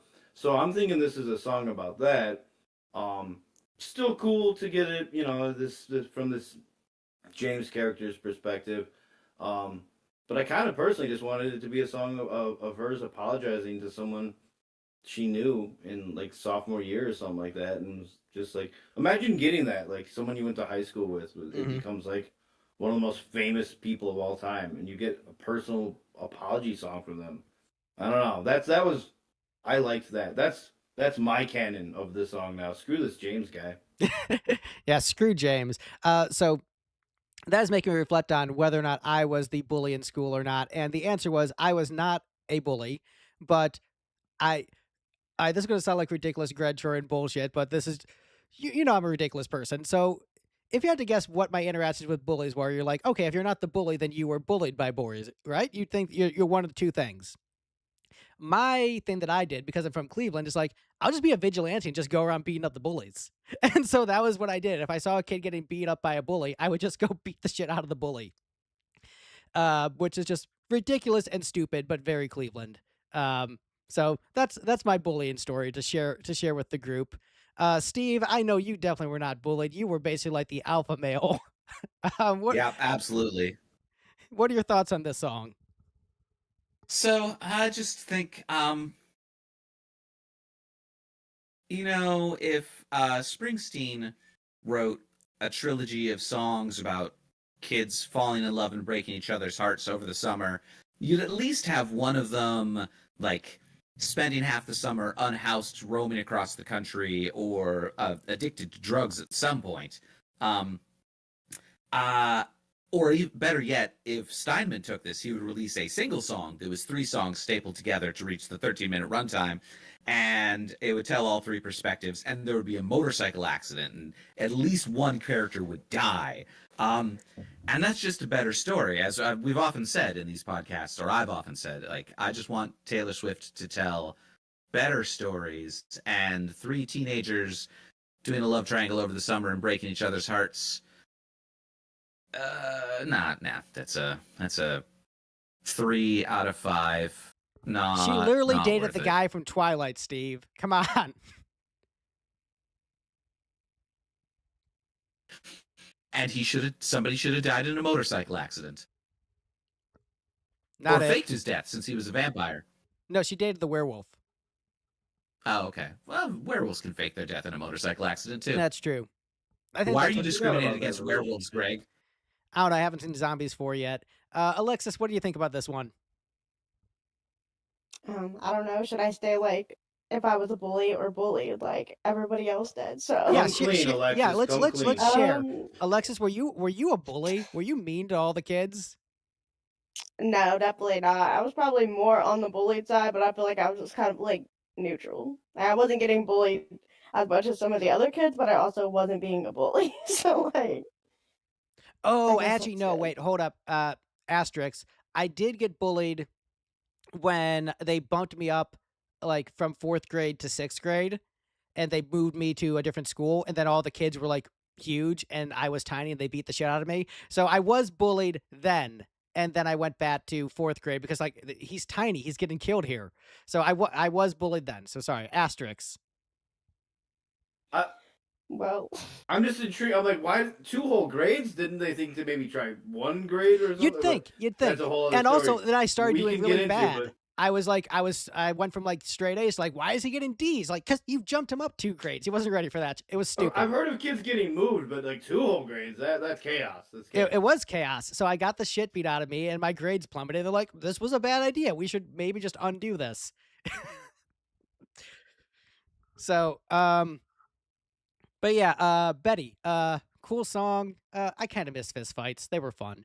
Any other comments before we move on? oh, well, I was just gonna say, it's just like not as high for the love triangle songs for me because like I don't really care about the boy's perspective. I mean, he's kind of like the bad guy, so like, why'd I give a shit about him? Oh, so this sounds like Bruce Springsteen, who Alexis does not know what he sounds like, so therefore doesn't care. No, I have actually heard of him at least. I, You've like, heard know his him. I was name. gonna ask genuinely, like when someone says sounds like Bruce Springsteen, does that mean anything to you? Like you've heard the name, but like, did you I even know mean- his style? Or it's okay if you don't. I'm just curious. Like, Can you Maybe name? a little bit. Like, Should we do the cannot name a gatekeeping song. thing? Like name 3 Bruce Springsteen songs. no, yeah, I'm not No. judging her. I don't care. I know she's younger and stuff, and like You own the But Bruce to be fair, Springsteen T-shirt, but can't I name 3 might struggle songs. to name three Bruce songs. it's just wild to me. It might be like when I say to you guys, like I've never heard of the National. You might be like, "Haha, he's so stupid." Okay, it's just 3 weird to me. I'm like, you don't even know what Bruce Springsteen sounds like. Like he's such. If you listen to him, like we'll send you a song, and you'll be like, "Oh yeah, that's Betty." Like, okay, I get it. 3 Bruce Springsteen songs. Born to Run, Born in the USA, Born to Be My Baby. Wait, are you quizzing her on which one is or? No, I was seeing how you guys would react if I threw in a random Bon Jovi song in there, but whatever, Okay, Jersey, well, same I'm people. like, I'm pretty sure he's making a Bon Jovi reference, but I'm like, there could be a song on an album I don't know well with that title. I mean, I did know the 2. I was not sure. I was gonna be shocked that he had so many Bourne songs. Yeah, who The does he Bourne think? trilogy, as it were. Does he think he's lipstick? Was so many songs with rock in the title? So many songs with stop in the title? I mean, you can write a lot of songs about rock when you're a rock band. A lot of bands will write a lot of songs with the word like love in the title, but like, who writes so many songs about being born? People who are born, Steve.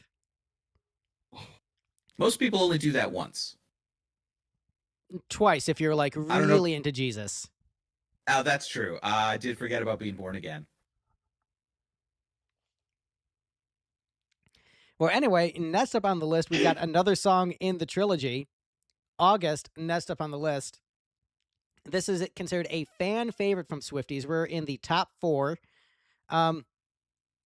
This one has a really nice melody. I really like, the melody in this one I think is one of the best on the album. And again, this shows lyrical maturity from Taylor Swift, where it's a song from the other girl's perspective, but instead of being like, oh no, she's catty and I hate her and she's, tried to steal my man. It's like, no, she's like a girl in high school who, thinks this boy might be the one, but ultimately knows that she, won't be able to keep him. And so there's just bittersweetness to a high school fling. I don't know. I appreciate how she didn't make this character be a villain and made the character sympathetic, seeing things from her POV. Yeah, I think it's a pleasant song. I enjoy it. I think because the melody is so strong, I can see why Swifties latched onto this one because it is very fun rhythmically. So yeah, I like it. Alexis, what do you think about August? Is it worthy of the hype from the Swifties?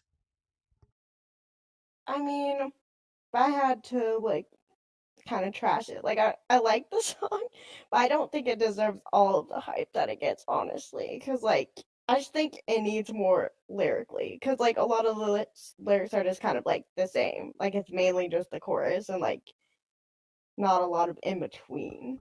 Like how Betty is like a lot of lyrics and a lot of words, and it's really explaining the story. I feel like August is like the least like explaining of it, but it's better musically than Betty in my opinion. That's why it's higher. But I mean, I still think it's a good song. I just think that she could have added more to it. If that makes sense. I do agree. The song did need a sick guitar solo. Steve, what do you think about this one? I feel like I've ranked this one pretty close to the mids, right? But yeah, right, pretty close, right in the middle. But as I'm revisiting these lyrics, I think Taylor Swift was struggling to write as a teenager in this song. Like, a lot of these lyrics, these are like a 30-year-old pretending to be a teenager. Like, August slipped away like a bottle of wine. Like, either she's overestimating how much teenagers drink, or like how they feel about their own drinking, or the layer is it's a she's just 30-year-old reflecting on her high school fling, in which case, but this is from the perspective of one of the teenagers, right? well, but Cardigan is from one of the teenagers as an adult reflecting upon the experience. This could be the character as an adult reflected upon the experience, and then Betty could be the only one that is actually present POV. That's a weird way to structure things. That would address the second one, which is talking about hanging out behind the mall, which teenagers aren't allowed to do. They were not allowed to do in 2020. They were probably still allowed to do when she was in high school, but it has been a long time since unsupervised teenagers have been allowed to just go to malls. So, yeah, that would be the. I mean, So, you're allowed to write if- songs about different time frames. You know that in Epiphany, Taylor wasn't actually involved in World War II, right?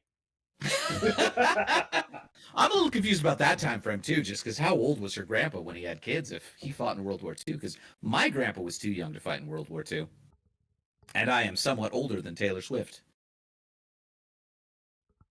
Old I don't man know. In Steve. terms of the mall thing, though, like, wouldn't that make it more rebellious? Like teenagers doing things they're not supposed to do? Doesn't that add a layer of authenticity, Steve? You know, I don't know how strict enforcement of these things is because I was, in my 30s before they started really cracking down on teenagers hanging out at malls unsupervised. But I think it is enforced that, like, if a group of teenagers shows up and starts hanging around behind a mall drinking wine, they're going to get chased off almost immediately.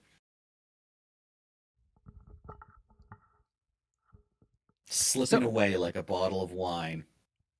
So, Mike, you gave this 16 points. You ranked it pretty high. Yeah, I guess it was my second favorite on the album. And it's funny because I was trying to remember exactly why. Like, I did a quick re-listen. I'm like, oh yeah, it's a little more melody, a little more. It kind of sounds a little more Taylor Swiftian to me. And then I think Alexis said it best. She's like, I don't know, it's just like a good melody, and it's just a lot of chorus. Like, and I'm like, yeah, exactly. Like, that's why I like it as much as I do, and why you don't. But so thank you, Alexis, for making my job easier. It's a Mike kind of song. Thank you, Alexis. You're welcome. Well, hey, we're in the top 3. Alexis's number 1 song is next on the list. It did not win the ranking, but I think this might be the highest ranked track 5 in the history of these Taylor Swift podcasts. My Tears Ricochet is next on the list. I'll go ahead and go first. I really like the funeral dirge motifs of this song and just how overwrought and dramatic it is. And just, again, how much he tried to have this like goth funeral vibe to the musicality and lyrics when it is ultimately still just like a breakup song, except it's breaking up with Scooter Braun. And just like, why did you take my masters, you asshole? But it is one of the, I don't know if this is the only solo write on the album. I know at least it is a solo write. And so like music and lyrics, all credit to Swift here. Looks like it, yeah. Oh yeah, so it's the only solo write on the album. But I think it is musically competitive with the rest of the album. And I think it is a strong song. And again, I do just love the funeral theming of it. Just makes it so overwrought and dramatic that it's very, very appealing. And so, and that's if you're taking it as like what the song is actually about, but you can apply the lyrical themes to a bunch of different types of relationships, or like an actual funeral, and just like you're at my funeral, but I remember you were a jerk to me when I was alive, which is a very fun way to listen to the song. But I do think it's catchy. And it's one that I didn't really like for a number of years. I thought it was okay. I didn't dislike it, but I'm just like, whatever. My Tears Ricochet. I don't get it. I do get it now. I do like it. Alexis will get to go last on this. Mike, you gave it 3 points. Why is this hot trash? Yeah, I mean, it's just, it's a style of a song on a style of album that just isn't for me. I just found it, I guess, slow and boring, and nothing really stood out to me a whole lot, other than, again, sorry to be that guy, but I was like, am I gonna make a dumb, like, my tears are ricocheting as I try to listen to this album? Stupid joke.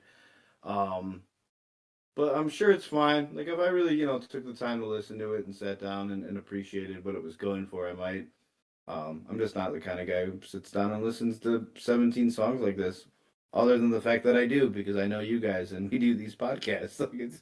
But in my own time. But it's not something I would do. But it might be good, I'm sure it is. I'm sure it's a good song. Alexis really likes it, and I'm sure it's a good song for the people it is targeted to. Steve, what do you think about this one?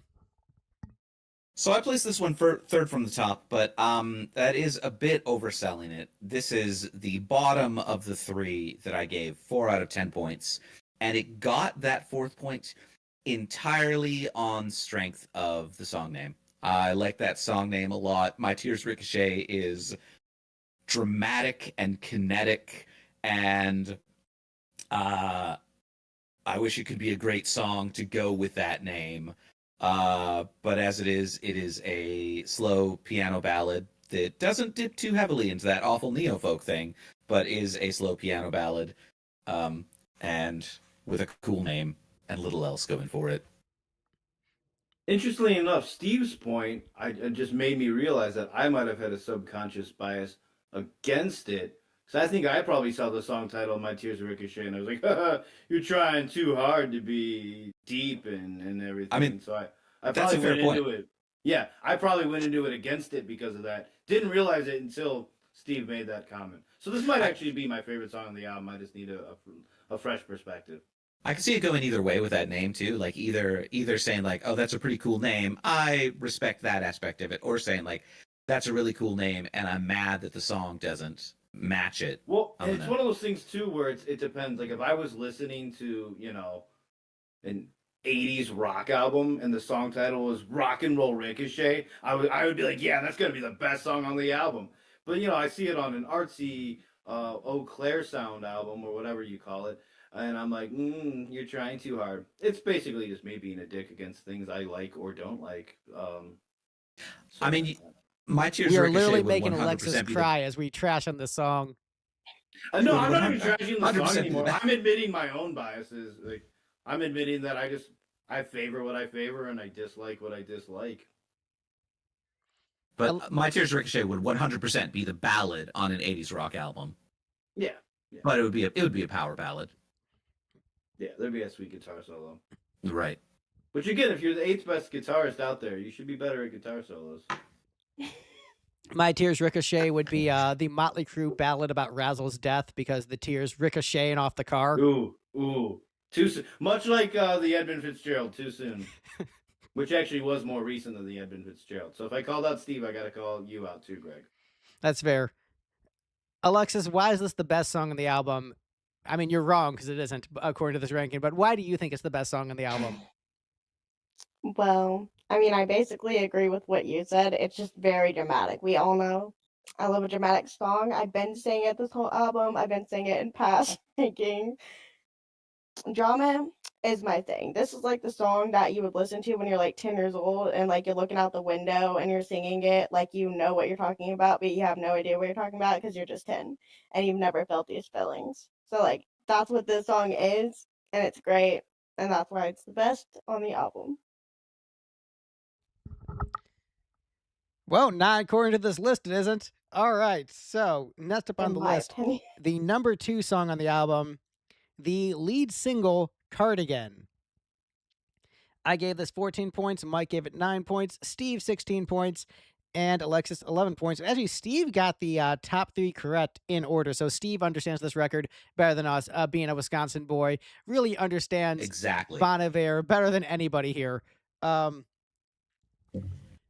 So I remember when I first heard. I think YouTube Mike might have left, but he is seething, I'm sure. He'll watch it back.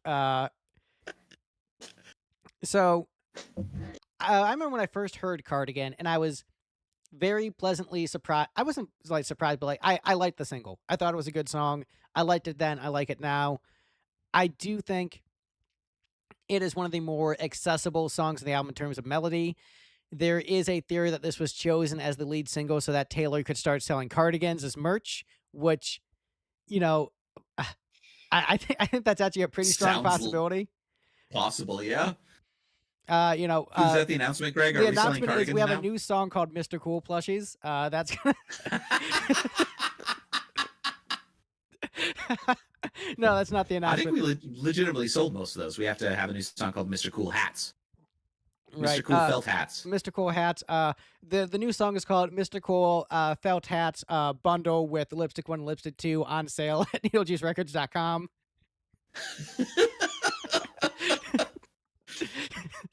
But I do think this is one of the more accessible songs melody-wise. I do like the narrative of the piece. I think it's decently catchy. I like the song. I'm not upset that it's up this high. I wouldn't be upset if it won. I think it's a great song. Mike, you're the lowest on the bunch. How do you feel about the lead single Cardigan, the big single off the album? Yeah, I mean, so I have it pretty much right in the middle of my own ranking, so clearly I'm not too passionate either way. Although I did, when I was listening to it a day or two ago, I mean, the album as a whole, I was just looking a couple things up out of curiosity. And when I saw that it was the lead single, I was like, wow, weird choice. I don't get lead single from it. I mean, and again, it's not a big pop hit kind of album in general, but even out of the other selections, I do think there's some others that are a little bit more lead single material. I want to know what those are. Please tell me, because I'm so curious. I don't know. The Last Great American Dynasty, I guess I have to say, right, if I put it at number 1. I don't know, though. Even, I don't know. There's some other song we were just talking about. I'm like, oh, I could have seen that one as a single, but... August, Betty? Lead single, Betty. Yeah, I mean, even... I mean, Betty, you know, probably didn't want to risk getting sued by Bruce Springsteen, but, no, I'm just kidding. She did, I think, play Betty at the CMA Awards that year. So that was pretty cool. Yeah, I mean, he might have loved it. He might have been like, she's a good kid. I like it. Yeah, that's my Bruce Springsteen, apparently. No, I mean, I'm not mad that it was a single. I'm not invested in it as a single. Was it pretty? I mean, I would say, was it successful? It's Taylor Swift, so it probably was successful. Was it like successful on its own, or is it only successful because it's? I think it was successful on its own. I heard it on the radio a lot. I was actually see, I don't that one at all. Yeah, I was actually walking at the park one time during the pandemic, and I actually heard someone else like playing it on their phone speaker while they were walking. So like when people say like, "Oh, I heard that song out in the wild," I literally heard this out in the wild. Heard it out in the wild, yeah. Parks aren't really the wild; they're pretty cultivated, Greg. But you know, as far as I mean, in Greg's defense, if I hear a song at the grocery store, I call that out in the wild. So like an actual like a nature trail, like that's where nature, where squirrels roam is much more wild than the grocery store. So there are squirrels in your grocery store, Mike? Occasionally, I'm sure they get in. There have been birds in mine for like a long time, because it got to the point where I'm like, are they gonna do something about those birds, or are they just kind of letting them live there now? Like bodega squirrels of Instagram.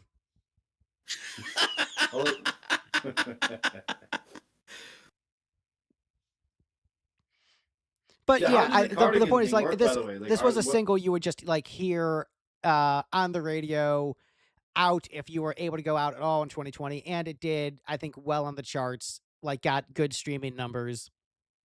I mean, because people were sort of starved for content during the pandemic, and here is Taylor Swift with a new album. So it's like, yeah, it did well in the context of like the time it came out. Alexis, did you buy one of the Taylor Swift cardigans? Yeah, I was actually just gonna say, if this was like a ploy to get people to buy cardigans, it definitely worked on me. because I now own like 7 out of like there's like 11 different variants. Like a collectible kind of thing. Oh, okay. I mean, you can if you want to, but I mean, some people have like specific styles and don't like some of them. But yeah, I just bought 2 of them yesterday when she dropped like a re-release of like 9 of them. So I mean, that's sort of the nature of band merch. Is the band wants you to collect them all. Are you taking notes, Greg? Like your announcement coming soon. Next month is Christmas. You might want to get her one of the missing cardigans that she doesn't have yet. Be cool. Or tell Amanda to do it. Or tell if you get her one, Amanda gets her one, and Connor gets her one. She's almost has the complete collection. So, okay. If you guys do the 3, I'll mail her the final 4, the 4th one that she's missing. So we'll have to see if we can afford it. They're like kind of like rare, and like she doesn't have 2 of them on the website right now because I was like, about to she hasn't restocked those. You might not want to overcommit yourself here, Mike. Yeah. Well, yeah. One Okay. of the other ones I need already sold out. Like they sell out kind of fast. We're talking traditional retail cardigan prices. I'm not getting one on eBay for $599. No offense, Alexis. I wouldn't get that from my mom. So nothing personal. There's the thanks button on YouTube for those who are listening. If you want to contribute to the Greg buys Alexis a cardigan fund, get Alexis a cardigan. Yeah, just hit that thanks button on YouTube. Please donate. So, Alexis, Cardigan, the song, do you like it? Yeah, I mean, I like it. The reason it's like lower is because like, I mean, it was played on the radio all the time, so I kind of like was just over it at some point. I was like, man, I've heard this song so much, but it's a good song still. I mean, it's the better out of all the Love Triangle songs, in my opinion. Like, it's just better lyrically and musically to me.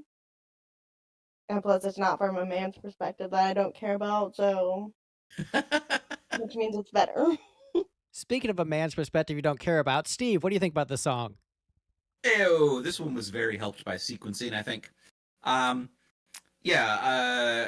It's a moderately catchy mid-tempo piano ballad on an album full of moderately catchy mid-tempo piano ballads, but it was the second one, so I wasn't completely burned out yet.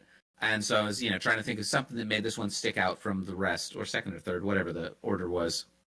And I thought I like the low pass percussion sound on this, the mellow thumpy percussion. That was kind of nice. So I gave it's a better sounding song than Ricochet for that, though having a much less exciting name. And hey, we're at the #1 song in the album. Finally, we've made it.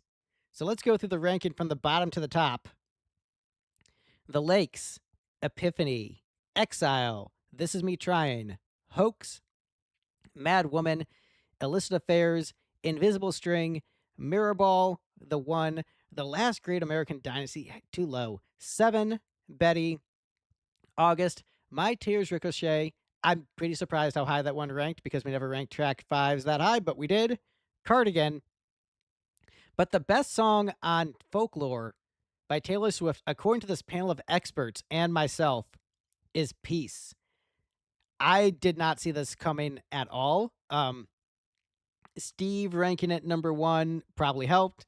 But I gave it 12 points. Mike gave it 8. Alexis gave it 14 points. So it's really Steve who kind of pushed this one over the edge. It won by a single point over Cardigan. Wow, but a lot of these rankings were really close, 1 point off from each other. So nothing really was a runaway success. Everything was sort of neck and neck throughout this ranking. Peace does have probably the best bass line on the album. I think lyrically, it is a very authentic song about how Taylor acknowledges that the people who want to have a personal relationship with her in her life are going to have to deal with the side effects of her fame and paparazzi and people bothering her and stuff. So if she just wants to hang out with her mom and go to the store, there's going to be people, harassing Taylor for photos. And so that's just sort of part of the existence of being a celebrity. And, it was also written very much about how Joe very much valued his privacy and didn't like Taylor the celebrity, like Taylor the person. And Taylor acknowledging that is a strain on their relationship that probably was too much of a strain because they're no longer together, but that was a genuine strain. That tension between I like Taylor the person, but I don't like the baggage her celebrity has. that did lead to the end of the relationship and her questioning whether or not she could give him the peace and happiness in life that he wanted. The answer was ultimately no, which gives this song an extra layer of sadness. But I feel it's very sincere. Like I feel this is a very sincere song, and I think it is musically pleasant. And so I'm surprised it won, but I still think it's good. Um, Steve, you're the most cynical person here. What do you think of this song? I mean, I ranked it top entirely on the strength of that bass line. That is a cool, catchy melodic bass line. I liked that. I don't know about any of the rest of it. I wasn't listening. Mike, were you listening? I was listening as best I could.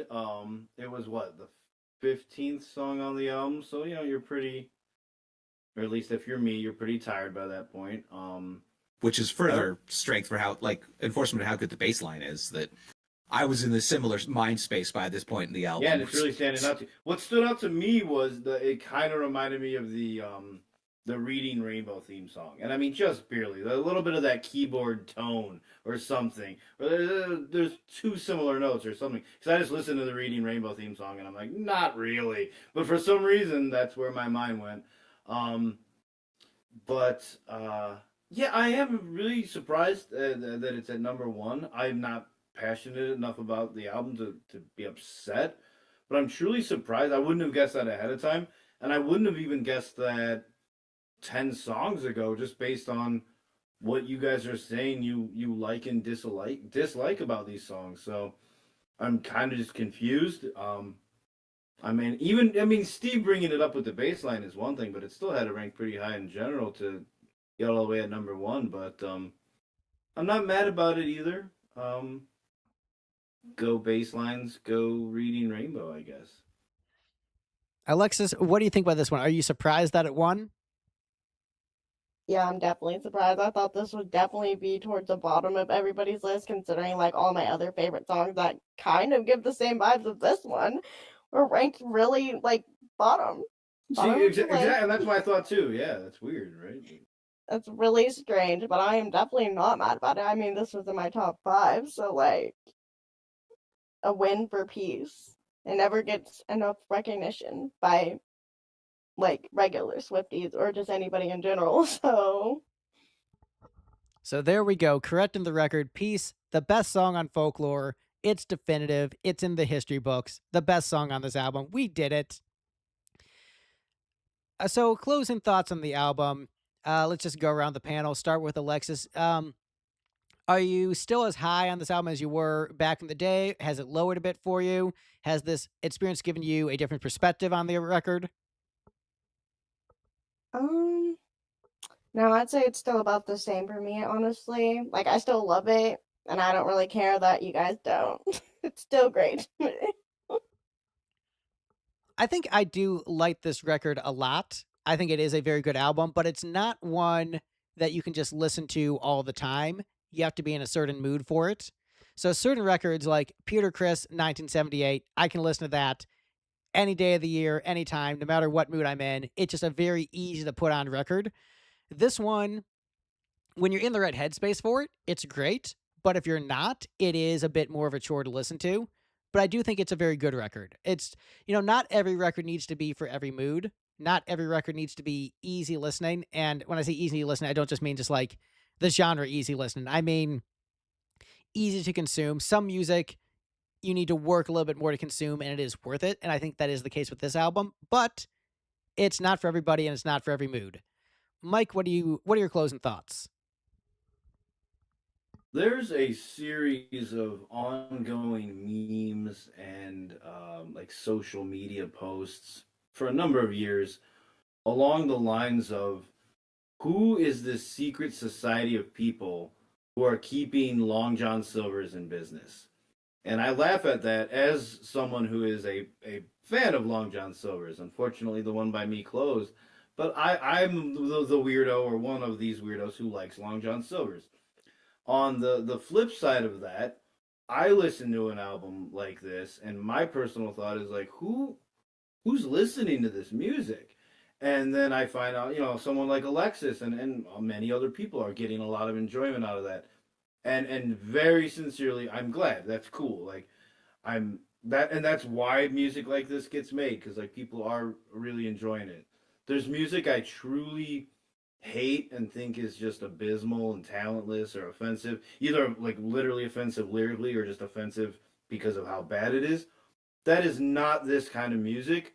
It just isn't for me, and that's okay. It's I'm the it's my Long John Silver's in the sense of I'm the guy who doesn't understand it, whereas other people don't understand why people like me like fast food seafood. So not for me, but it's for people. I'm not worse off having listened to this album, and there's music I've listened to in my life where I'm like that made me a worse person. So okay.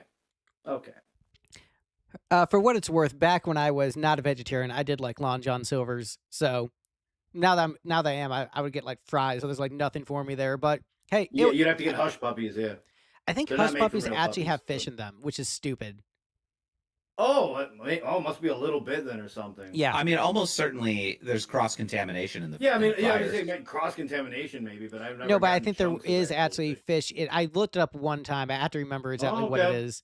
And I was like, man, I can't I have did Hush not realize Puppies. Ah, curse you, Yeah. ethics. that. So, Steve, closing thoughts on this. I mean, I know you had to confront the music that is core to your soul, music that you just hate with every fiber of your being, your polar opposite of My music. nemesis of music. Yeah. So, but yes, you did well, all things considered. Yeah, I mean, this is not an album for me. This is not music that I like. I will not be intentionally listening to it again in the future. But yeah, it's something that I'm also able to readily avoid because it's not the ubiquitous pop album. So whenever I'm happy to live and let live with this album and not be bothered by it in the future. So before we get into the lipstick news, let's go around the panel and do plugs. We'll do Steve, then Mike, then Alexis. Steve, what are you plugging this week?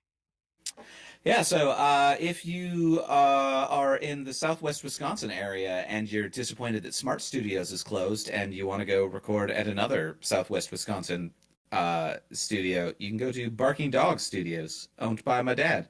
It's possibly got some of the same gear that was once used in Smart Studios for at least one session. Also listen to Ragnar and the Fighters and Nuclear and like Drown. And okay, great. Bunch of bands. Listen to all my bands. All right, Mike, what are you plugging this week? Man, what am I plugging this week? I have absolutely nothing because I already plugged the new Cheap Trick single a while back. The album is out now, so I guess I'll plug that. All Washed Up, the new Cheap Trick album. Check it out. And Alexis, what are you plugging this week? I don't know. I literally have nothing. So I say just go do what the other people said because I got nothing for you. And now for the Needle Juice kids who are in the chat who are wondering what the big announcement about lipstick is. Everybody chill. This is like a solid 6 out of 10 announcement. It's like mildly exciting, but not as exciting. Is it the band getting back together and performing live? No. Is it recording new songs, getting back in the studio?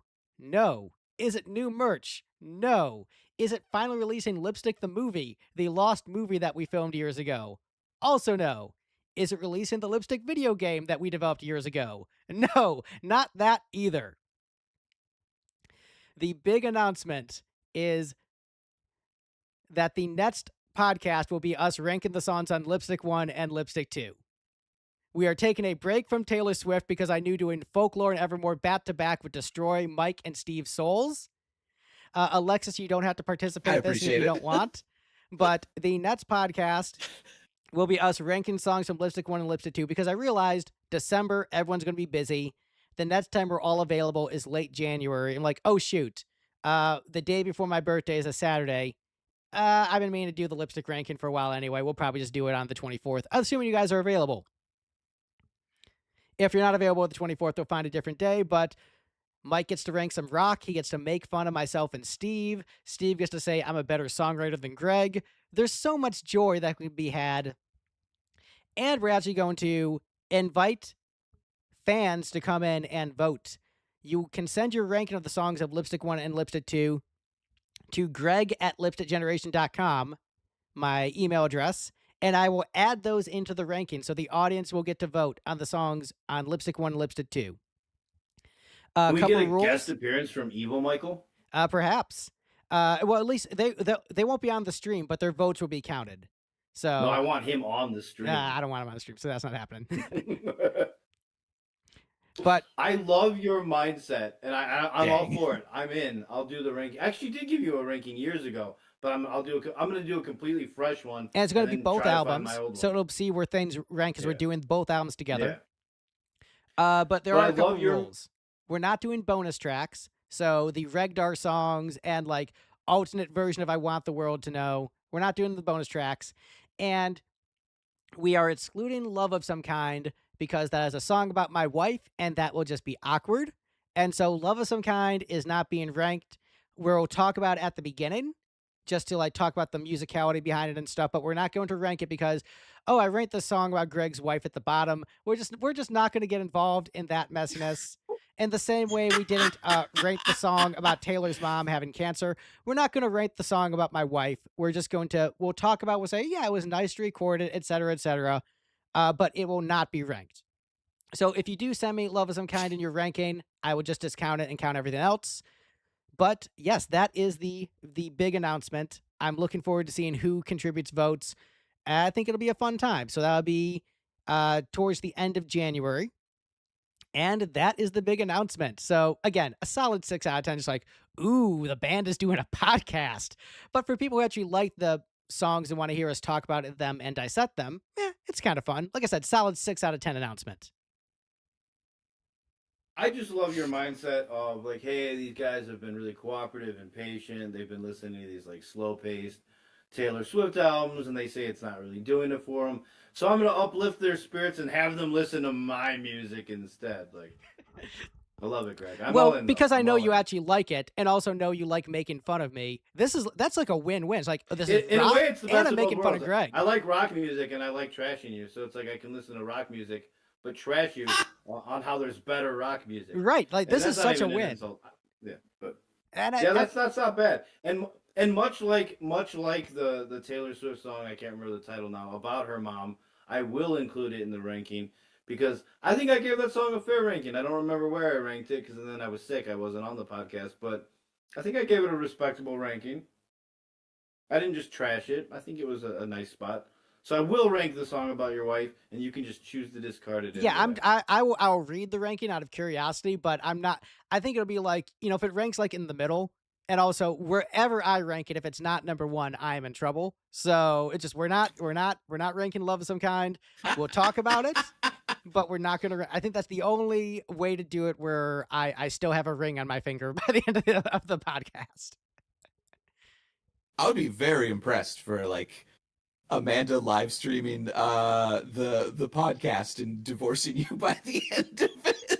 I would like to see Amanda's ranking. What if she's like, yeah, sorry, that song was trash, and she puts it really low. But what if she just hates she might just hate the song. That's true. You should get her ranking in here. That would be something. She could be like, I like our marriage, but I hate the song. That would be the ultimate move. Yeah. I'll see if she wants to contribute about that. But that is the stream. Thanks everyone for watching, and yeah, I'll see everybody next time. End stream. See you later. End stream.